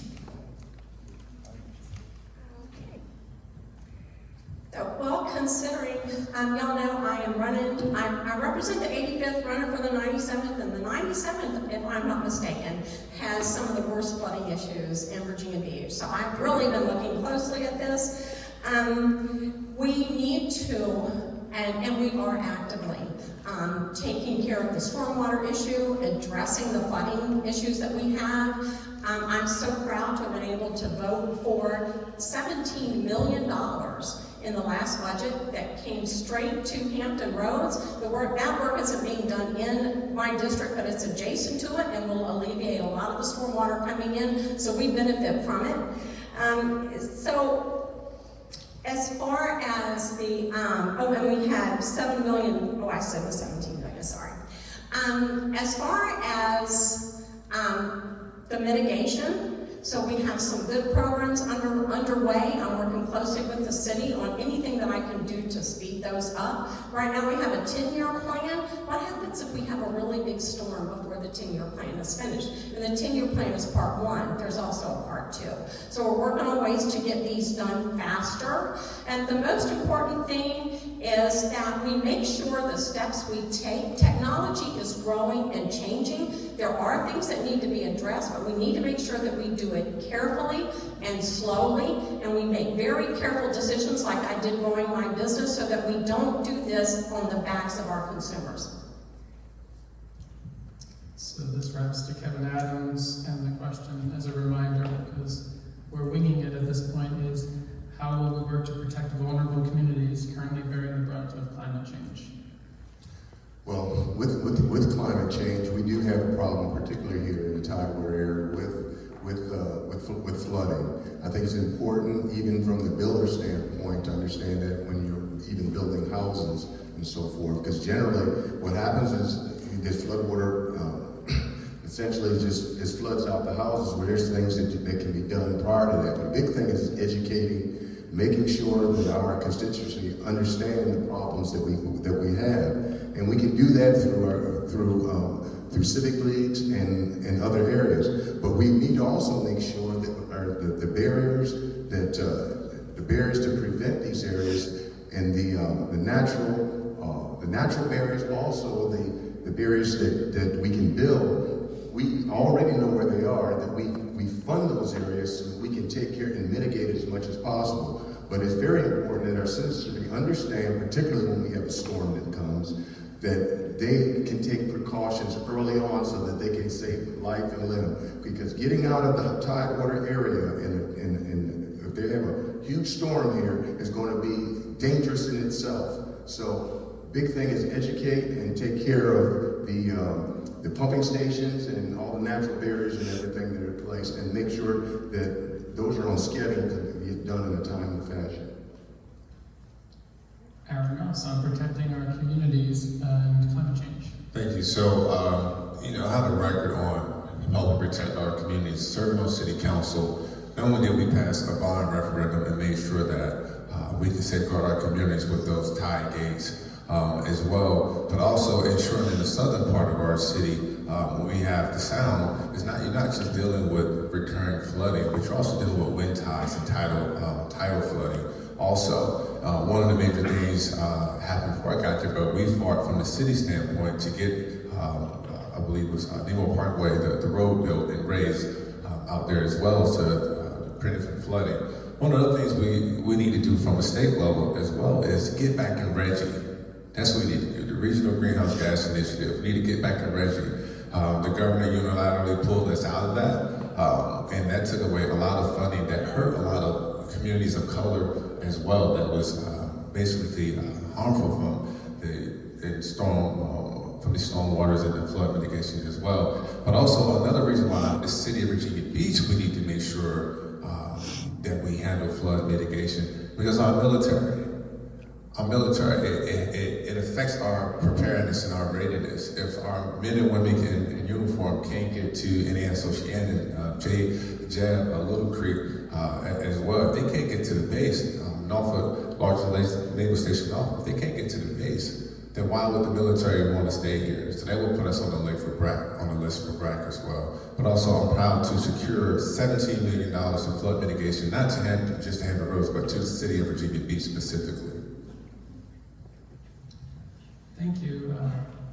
Yes, I once stood on the floor of the General Assembly and said, I know more about stormwater flooding than anyone in this chamber. And there was a loud gasp. And I would say the same thing about everyone at this table, aside from Senator Rouse, because a few years ago, before he was Senator Rouse or before you were Councilman Rouse, we were digging up stormwater drains for some of my constituents to understand why their backyard constantly flooded. It was because of improperly put in systems. It was lack of regulation. It was lack of checks and balances. But when you come down to it, it's all about understanding the issue. I put in for several years the Albemarle-Pamlico watershed. About a third of our state is in that watershed, yet we have no data on it. North Carolina has data on the watershed, but we need to be able to work together. So again, it's very specific, but it's a collaboration. It's an effort that we need to work with our surrounding states. And if you look at Virginia Beach, right down the center, we flood at the top for one reason, and we flood at the bottom for another reason. You got wind tides, you got the tidal flooding, and then you have a bunch of other issues with the neighborhoods not being done properly, the stormwater systems not being done properly. So this is an issue that needs to be addressed, again, holistically. I guess it's an educator in me maybe saying that every question, but it does need to be addressed holistically, and we need people to come to the table and work together so we don't flood and we mitigate it. Mike Karslick. Okay, starting from the top, as a Christian, I believe in Genesis we got the job to have the dominion mandate, which is the earth, the sea, animals, and everything around us. So taking care of our climate is a great idea. Even God said that. In our area, we have wetlands problems. We fill them up. We cover them over. We put concrete on them. We don't take care of our wetlands. We have wetlands districts. I haven't been to Richmond yet, but I believe there's all kinds of commissions that deal with this. Kelly's mentioned that. So we have problems, but we're not paying attention half the time. So we have concrete everywhere. We have apartment buildings everywhere. We have things we shouldn't that are causing water problems. My neighborhood is relatively new. We built it with 30-inch storm drains. I watched them put in the pipes. They were huge. We never flood. Other communities I've driven through on a 4-inch rain, and there's 40 inches of water in the street. You know, you're a boat going down the street. Norfolk, we know it floods all the time. We also know we have sinking property. Half of our area was built on a swamp. So there's lots of things, as I say, we can deal with, we should deal with. We may not be able to fix the air and the heat temperature on any given day. Sunscreen might help. But we can deal with it. So let's work on the climate and our earth and what we're doing with it. Nicholas Olenek. All right, so protecting our climate is a priority. Nobody wants a dirty world to live in. But climate changes. That's what its definition is. The continuous changing of an area's weather. It's been changing for millennia. It will continue to change for millennia to come. If you want to stop flooding, like you just said, Virginia Beach and the 757, it's the tidewater. We are a backfilled swamp. In the colonial days, nobody lived here because it was swampland all around here. We have backfilled it in. If you want to stop flooding in this area, plant more native plants and grasses to soak up the rainfall and stop building on our wetlands and drainage fields. If we fill every land with concrete and buildings, it's not absorbing the water and sucking it up in the plants that it normally would back in the colonial times. Just stop building on every open flooded field, lake, and river in our area, and we should be able to mitigate a lot of the flooding issues. Climate change has continually moved the goal. When I was in high school, they said polar bears would be extinct by the time I was 30, and the Maldives and Miami would be underwater. It's not. They just keep moving. Now they say it will be underwater, and the Maldives will be underwater in 2050. They keep moving the goalpost on that. Climate does change. That's what happens. But money's not going to fix it, and regulations isn't going to fix it. It's weather, it's erosion, it's rainfall, it's storms. If you want to actually help the environment, start with yourself, not the government. Put some solar on your house. Maybe try to reduce. Mike Fagans gets the last word on climate considerations. So I echo Senator Rouse's statements, of course, on the Regional Greenhouse Initiative. The current administration is trying to pull us out of the multi-state compact that directly taxes big polluters and takes care of residents. As I've been on the campaign trail over the past 18 months, especially in the South Plaza area, as we've been knocking doors and talking about the issues. One of the biggest issues has been flooding, especially in that area. A lot of residents remember in 2016 what happened, and we're seeing the investments now over by the lakes near Mount Trashmore to help mitigate that. Reggie has put almost $7 million directly into Virginia Beach communities to help on flood mitigation. But we have current administrations who are saying Reggie is nothing. Well, $7 million directly invested in our community is nothing. It's not nothing to me. It is a national security issue. As the only veteran in this race, I understand the importance of getting to work at a moment's notice. And the DoD is directly working on our bases here in the Hampton Roads area and all around the world to make sure our bases are safe from flood.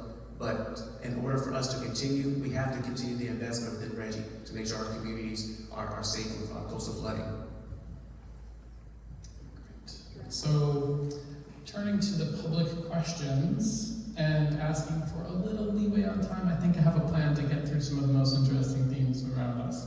So this question is Kevin Adams' lead, and I wonder if one of my students wrote it because it warms my heart. Leadership involves working with people who hold some different ideas, politics even more so. Will you work on at least some issues across the aisle? Sorry. Absolutely.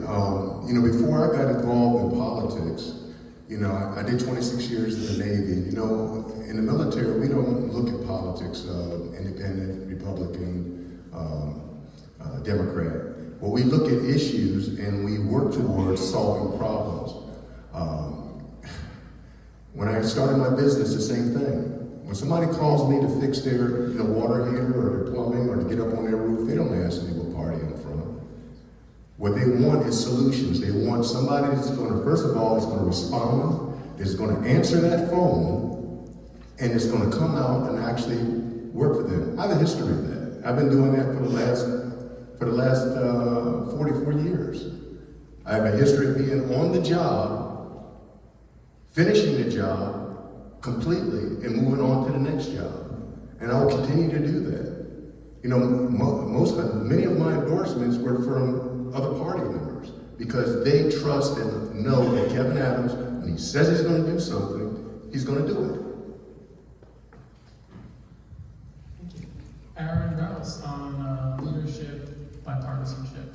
Thank you. I look forward to ushering in a new generation of leaders. I have a proven record serving on your city council, being effective, getting things done. But not only that, just winning in a special election this early January, being the only senator out the Senate to pass all of his bills out the Senate, to have a 100% passage rate. That means working across the aisle in a bipartisan manner. And I can tell you, talking to my colleagues on the other side of the aisle, one of the most things that on both sides I have a huge concern with is turning Virginia's General Assembly into Washington, D.C. If that happens, we'll be in royal trouble. We can't let that chaos that was going on at the federal level interfere and come into Virginia. And that was exactly what would happen if we did not only expand the Senate, Democratic majority, but flip the House as well. One of the things that concerns me, not only that is, there's a lot of talk about a government shutdown coming up soon. That's still a pressing issue, a government shutdown. Without a Speaker of the House, we can't be elected a Speaker yet. We can't get to a government, pass a continuing resolution for that. Not only that, we have two conflicts right now in the war. We don't know what exactly how involved we can be because we don't have a Speaker of the House. Again, we can't let that type of chaos enter into Virginia. We got to make sure that we keep Virginia safe, that it works for the people. Thank you. Kelly Converse Fowler on the issue of leadership or partisanship. Thank you. I think leadership and going into this next session, this next year, this next legislative session where we craft all the state law, it is vital that we come together. I'm going to go back to the task force I mentioned at the beginning. We have not seen the effects from the pandemic fully yet, and we all know this. I had my baby a week after the pandemic started. So I have a pandemic baby, I've got a middle schooler who started middle school and didn't really know how to, and an elementary school student who ended up just starting middle school. So I have a wide variety of issues that we've seen. And if leaders don't come together in a nonpartisan way to address these issues in long term, we're going to be stuck with these disparities. These disparities that are going to hurt our communities, the communities that had people working and they had to go to work because they were essential workers. The ones who couldn't afford or have the privilege to just close their doors or live off, whatever income they had or the retirement they had. We didn't have that luxury, and neither did most people in my district. How I feel about a bill does not matter. It matters how my constituents feel. I have taken many votes that I personally felt a certain way, but it is about my constituents. That is my job. I am a representative. I use my best judgment as much as I can. I work with the other side. Delegate Miares, when he was a delegate, not our Attorney General, we did the Mass Shooting Commission together. And he ran across campus to get the speaker's attention on it while I was home on bed rest. So there is bipartisan work to be had, and I'm proud of the work that we have done and we will continue to do.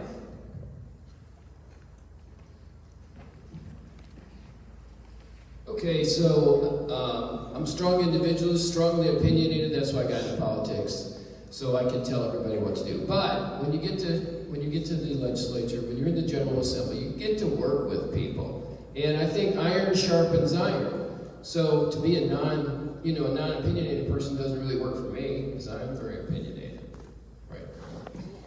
So yes, partisanship is great. That's the only way you get things done. You have to put the left side, the middle, and all the sides together. You've got to come to a coalition. You've got to get things done.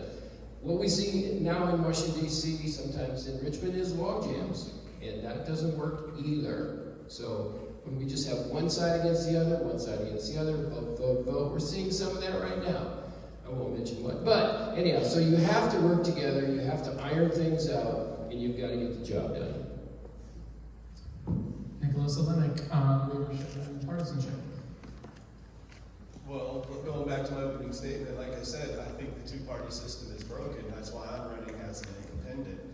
I'd like to represent all of what I call the 60% in the middle. You got 20% on each side that goes to the extreme. There's 60% of us in the middle that agree on more than 80% of the issues. And we need a middle ground party to speak for us, to represent us. Otherwise, you're just stuck with red versus blue. There's no yellow, there's no purple, there's no indigo, cayenne, whatever. We need multiple parties now. That way there is the middle ground being spoken for. I wouldn't be doing this if I was one way or the other. I'm trying to represent people the best I can, right down the middle, and I go to both sides equally, all of their events. I go to the Republican ones, I go to the Democrat ones equally. I talk to everybody there, I learn what they want, and I've learned we have 80% in common. Right down the middle. It's the extremes of our platforms that divide us. So let's eliminate those extremes and get some proper legislation done that works for all Americans, all Virginians. Nobody's ever said they voted for the lesser of three evils, and that's what I'm trying to be, is in the middle, perfect candidate for a lot of the people here. The whole thing is not just the two-party system is destroying us because they are on one side or the other and can't compromise. I'm trying to caucus in the middle, and Thank you. Michael Figgins. And so I had the great opportunity to lead missions around the world for 20 years. And every single day it was about taking care of the task at hand. And of course, that task at hand was never about asking about someone's political party. It was about what was going to be best for our patients, or best for taking care of the mission. And so when we're looking at bipartisanship, there's incredible ways we can work together. We must work together, especially when we're talking about taking care of our veterans, and also in terms of supporting our small businesses. But there's going to be lines in the sand, and when we're looking at trying to curtail freedoms, that's where it's going to be at. I will not stand for rolling back freedoms such as voting rights, freedoms such as removing and trying to ban reproductive freedoms. And so there's definitely going to be ways for bipartisanship for veterans' rights, for taking care of our veterans and supporting our small businesses, but in some areas there will not be. Karen Greenhall gets the last word on leadership and partisanship. Okay, I like this question. Because we do have to work together, and most of us do. It's not like what you see on the news. If I have time after my minute and a half, I'll explain it to you. So I have gotten passed, I told you about my tobacco bill, my health care bill, which was introduced by a Democrat. I went and saved it. We got it through. I did the hazing bill for college. It was patroned by me and a Democrat. My bill for deaf and hard of hearing children in schools to make sure they're treated fairly was bipartisan. My teacher tax deduction, which is one of my favorite bills, it was signed on too by one of my Democrat colleagues. We were both freshmen. And for next year, I'm working on a transportation bill with a Democrat colleague. In fact, I've been endorsed by a union. The SMART union endorsed me because I talked to them about this bill. Nursing care reform, I am working on with bipartisan. And military employment bill, I'm so excited about my new military employment bill, and I'm working with a Democrat in the Senate on that one. It can be done, it has to be done. We find where we agree. You didn't pull up a sign yet, did you? And I'm still talking, I'm good. We have to figure out where we agree. It's like I tell people at their doors, what you see on the news, the people who are the most argumentative and the hardest to get along with are the ones who get the attention and get the microphone. The rest of us, we have our head down, we're working together, we're talking, we're finding what we agree on and getting stuff done for the people that live in Virginia. Thank y'all very much.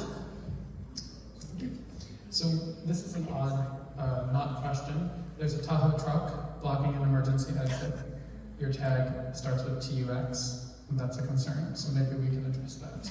So I don't know what color it is, but we're going to go with what I feel like are two more questions. One is this one, and I'm just going to help our candidates because they're doing an amazing job, and I really appreciate all you guys are doing with your sincere responses. So we're going to ask this question in a second, and Aaron Rouse will lead, and then the next question will be Kelly Converse Fowler's lead, and that would be the closing remarks. But I think we can weave this question into the closing remarks. There's a card here that asks, what are your 3 legislative priorities coming up if elected? So in closing, hold on, there's another question that comes before that, but a little thinking ahead.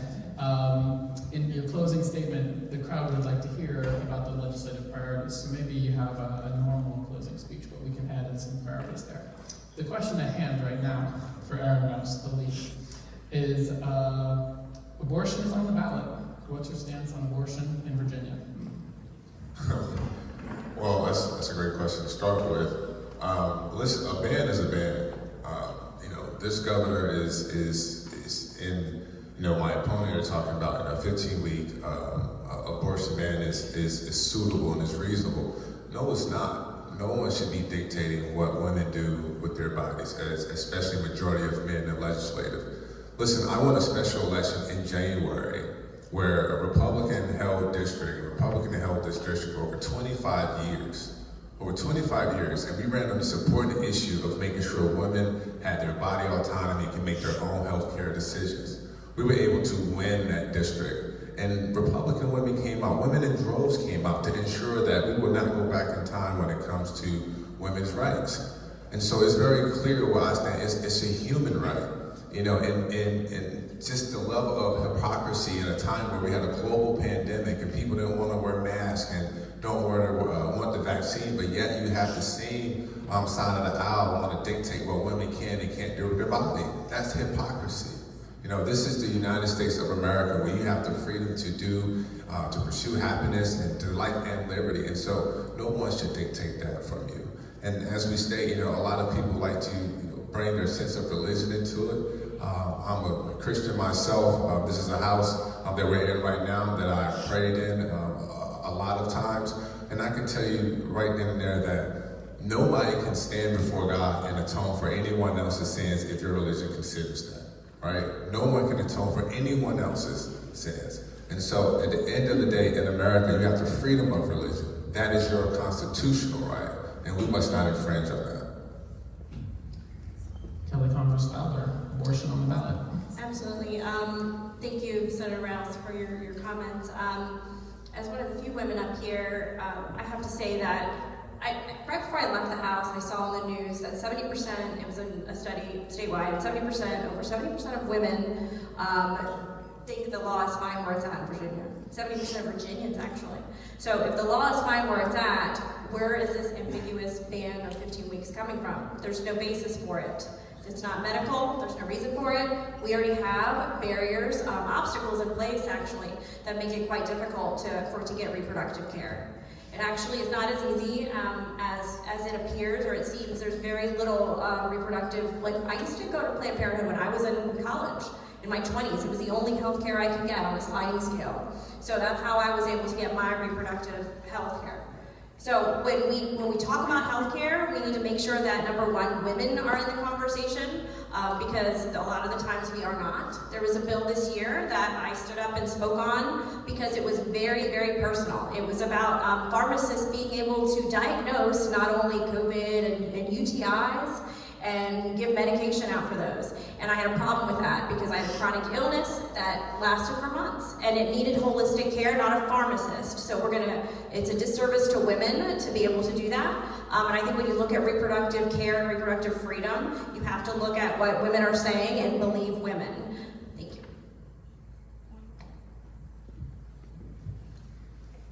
All right, on the subject of abortion, as a Christian, I'm not particularly in favor of it.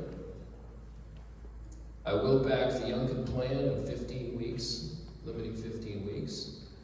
Exceptions, rape, incest, life of the mother. I would not be in favor of criminalizing women or doctors if they have an abortion, or perform an abortion, or work on it.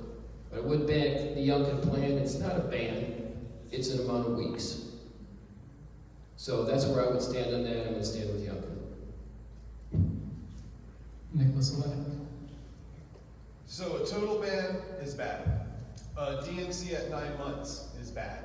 This is going to be one of those laws that's going to have to be written that makes everybody mad, because we're going to have to come up with the middle of the road compromise. That's a law that works for everybody. You can't say you can't have one. You can't say, oh, well, you can, but it would be bad for America to say you can have one at 9 months. Abortion at 9 months should just be called a C-section. But once again, it's ultimately going to come down. This is going to get kicked. I know they just kicked it out of the Supreme Court back to the states, but it's ultimately going to come down, when does the 14th Amendment apply? That's ultimately what the law is going to have to get to, is when is the naturalization of that child? Is it at first breath? Is it at conception? When is the 14th Amendment and the protection of our Constitution applied? It's ultimately going to be a legal battle, not a religious battle, and not a moral battle. It's going to come down to, when does the Constitution apply to that future child? Michael Fagans, abortion on the ballot.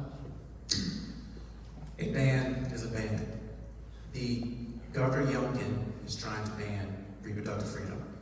We're seeing it now that Virginia is the last state in the South that provides reproductive freedom to patients. Patients are having to travel from other states to come to Virginia. So a ban will hurt patients. Something that has been on the books for 40, 50 plus years, they're trying to remove freedom. We're trying to keep freedom. Karen Newhall.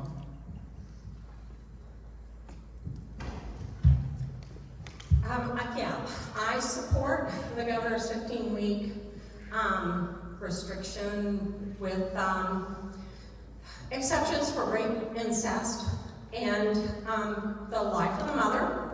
When I was 15 years old, I was the victim of a violent rape. Because of the situation, I told no one. I couldn't tell my parents. I went through that absolutely, totally alone. I understand better than anyone what it's like to be that scared and to be that alone, which is why when I sold my first business, I chose to work at a pregnancy resource center where I could counsel women. I wanted her to know she was not alone. She had someone that didn't know her mother, didn't know her father, didn't know the man she was afraid of, didn't know the man who raped her. She had no one to fear. She could talk to me and figure out for herself what her decision was, what was best for her. I had clients that chose to carry. I had clients that chose adoption, and I went to the meetings with them. I had clients who chose abortion, and because it was a secret and they could tell no one, they asked me to be the person to call the next day and make sure they were okay. I had clients who called me from the emergency room because they were there with complications and the doctor asking them what kind of procedure they had, and they didn't know because they weren't told, which is why I'm fighting so hard to have informed consent for women considering abortion. She has the right to know all of the medical information about herself, her body, and the time's up. Thank you so much. We get back with Kevin Adams on abortion on the ballot. Okay, I'm gonna make this really clear. I am genuinely concerned for a woman's physical, mental, and most importantly, her spiritual health. The 15-week ban is the time when a baby can feel pain. Up to 15 weeks, okay? With the exception of rape, incest, and the life of the mother. It's a limit, it's not a ban. Make that clear.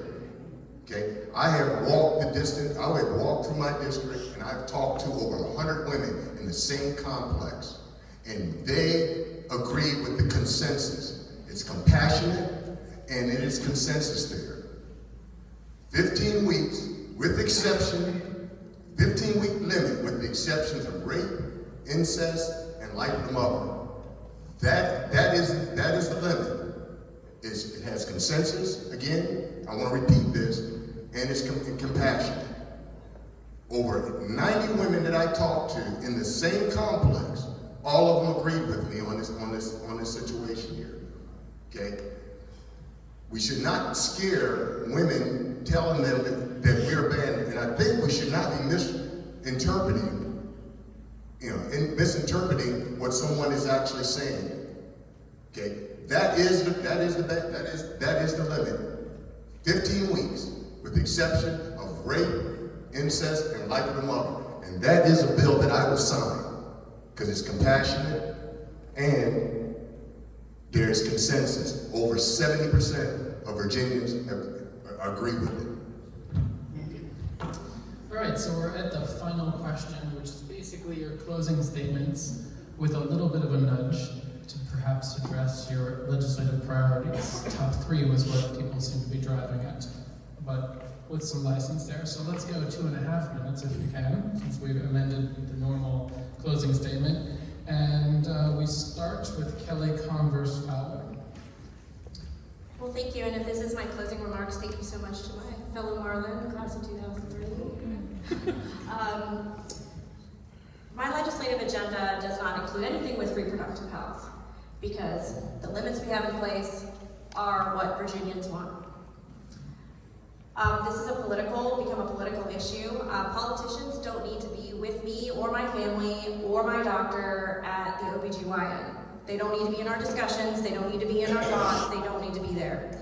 Some of the priorities I talked about earlier were the educational task force to address the COVID, the deficiencies that we have incurred from COVID. I mean, in our educational system, in our public education system. So looking at it in long term, looking at it more like 10 years, a nonpartisan task force that would identify the issues at varying age levels, at age groups, figuring out, okay, this group needs more support with reading, this group needs more support with the social, emotional, especially with the high schoolers, or being able to get ready for college or get ready for trade school, or how they're going to move on after high school. That task force is my biggest push. I think it's going to be instrumental. Also, voting rights. I've done several things with voting rights. It's one of the things that I believe is one of the most important essential rights we have.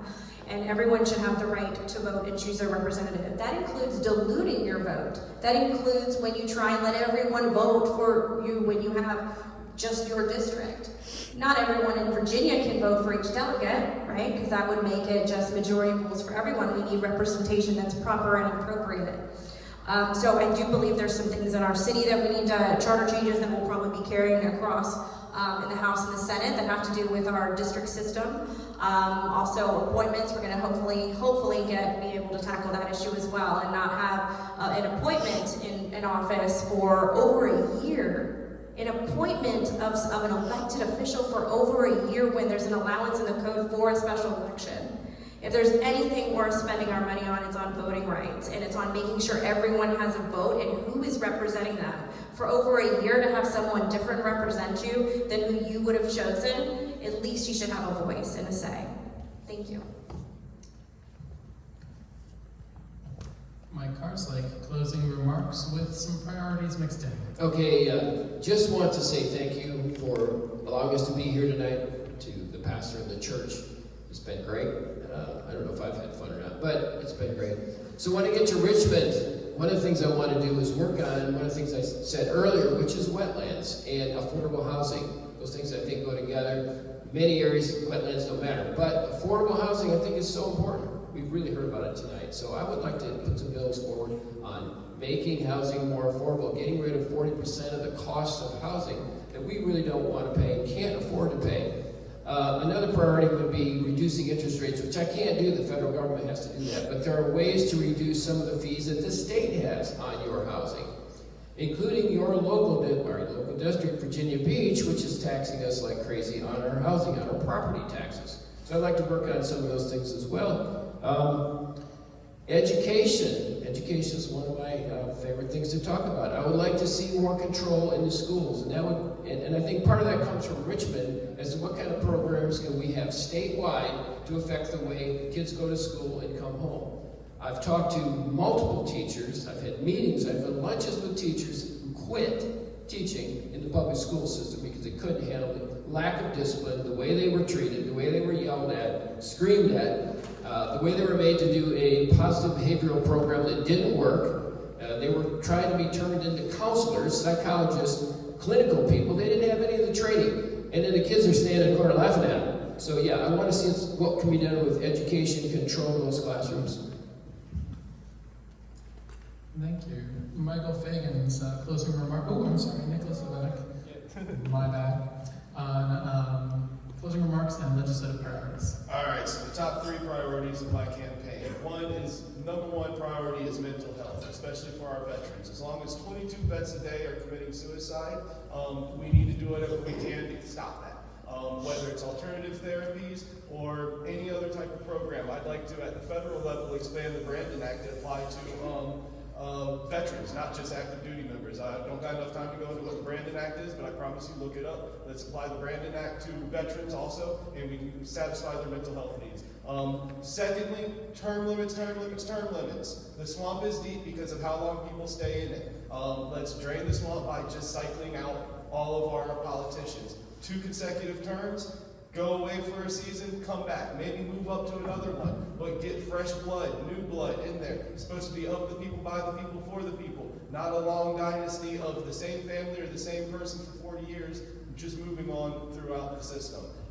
We can solve a lot of problems that way. Thirdly, I want to lower all of Virginians' taxes by regulating and taxing the recreational cannabis market. It's here. Cannabis has been here our entire lives. We've never benefited from it as a state. It's been bought and sold illegally left and right. Now that it's legal, we can recreational grow it, use it, trade it. We cannot buy or sell it. I want to tax the crap out of it and use that tax as to buy down your current obligations. There's a $1 billion industry waiting to boom in Virginia. Let's unleash it. It's here. It's already happening. We just aren't benefiting from it. I could use that new taxes and buy down almost all of y'all's personal property tax to 0. Wouldn't that be amazing? Let the potheads have their way and pay off all of your regular taxes. Come on, why are we doing that? I mean, it's been here. All of you know it's been here since you've been a teenager. Let's tax it and pay off our current obligations. It'd be amazing. Going back to the mental health thing, it's one of my pillars. I'm the guy that sued the city and the state for an emu. If an animal or even recreational medical cannabis can help one of our veterans, then it's worth it. And if all we're going to do is medical cannabis, I want my prescription drug insurance to pay for the prescription. Michael Fagan's closing remarks and Thank you. priorities. I'm going to make sure I'm kind of losing my voice. I've lived a life of service. My mother being thank you so much. My mother being a retired public school teacher, my uncle being a retired police officer in the city of Norfolk, my father being a retired firefighter. I understand what it means to serve and have service before self. I knew I could retire anywhere around the world after 20 years in the Air Force.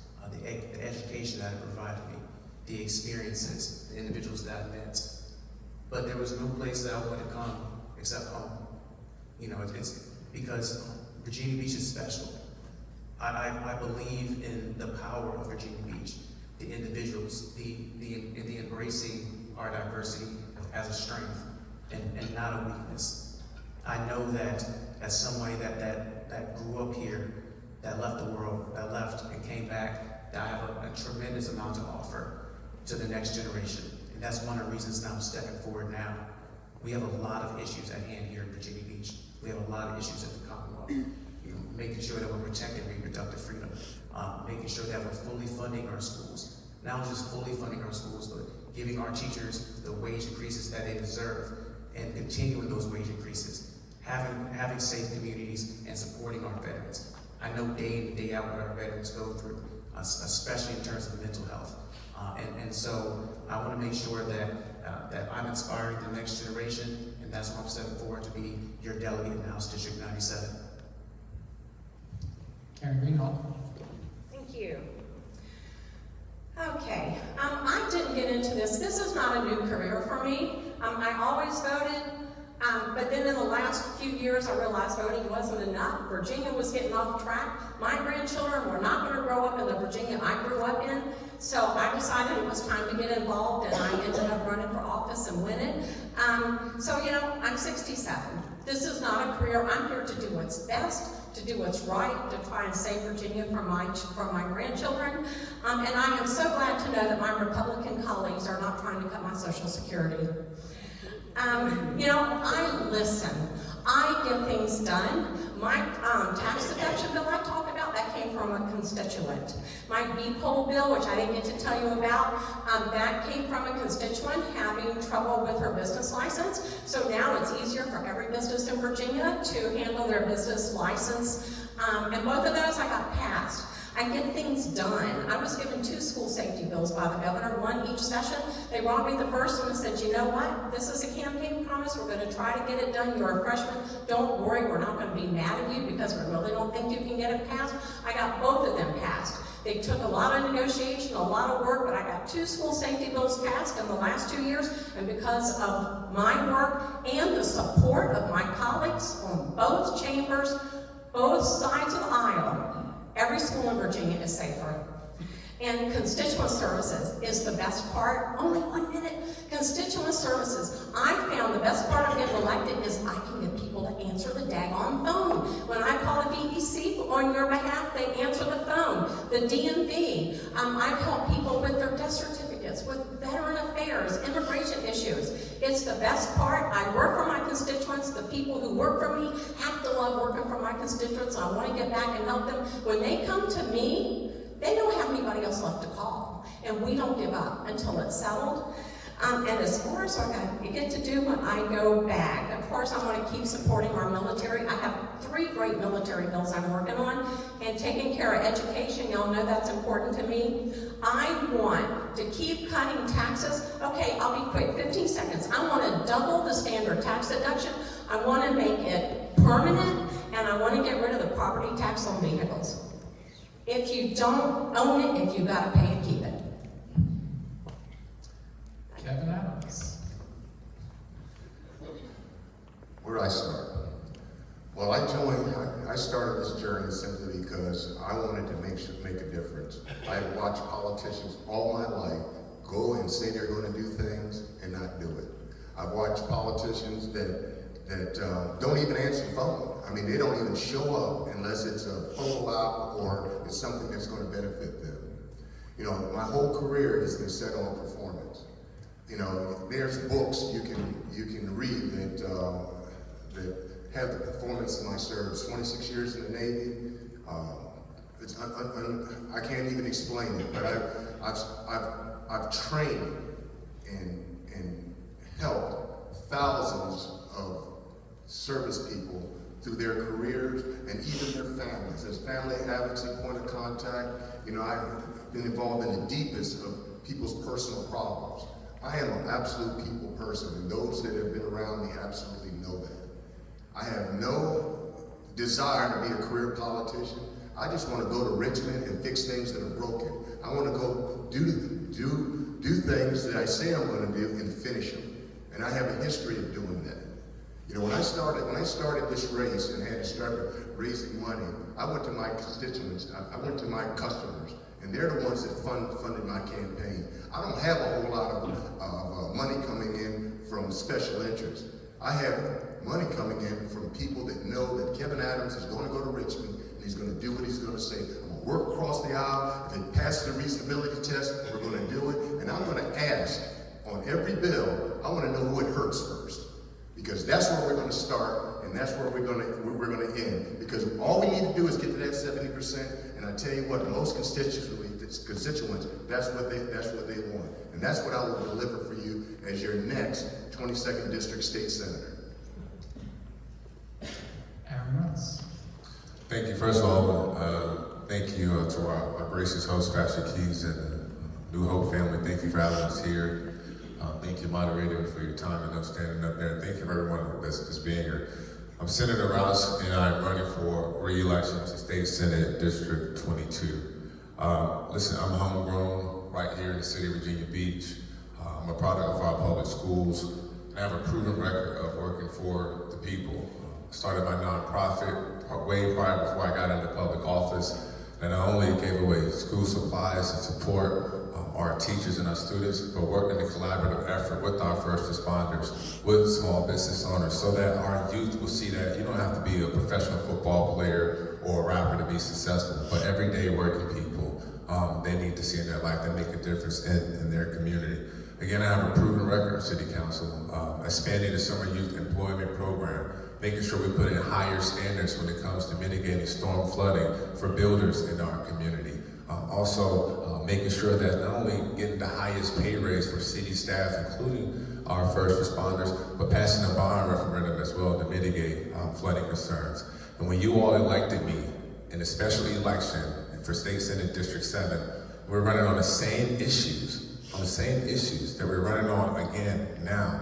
You all sent me to Richmond, and I worked in a bipartisan effort. I was the only senator, a freshman senator, to pass all of his bills out the Senate. In fact, when one of my bills went to the Republican House, they canceled that bill, they tabled it, but I didn't take no for an answer. In fact, I worked on the other side of the aisle, and this bill was for African-American sororities and fraternities, for 501c7s, and for those 501c7s who raise funds for cancer researchers, for mental health and illness, so they can be able to raise funds to continue to take care of our communities. I wrote that bill into an amendment, into a Republican colleague's bill.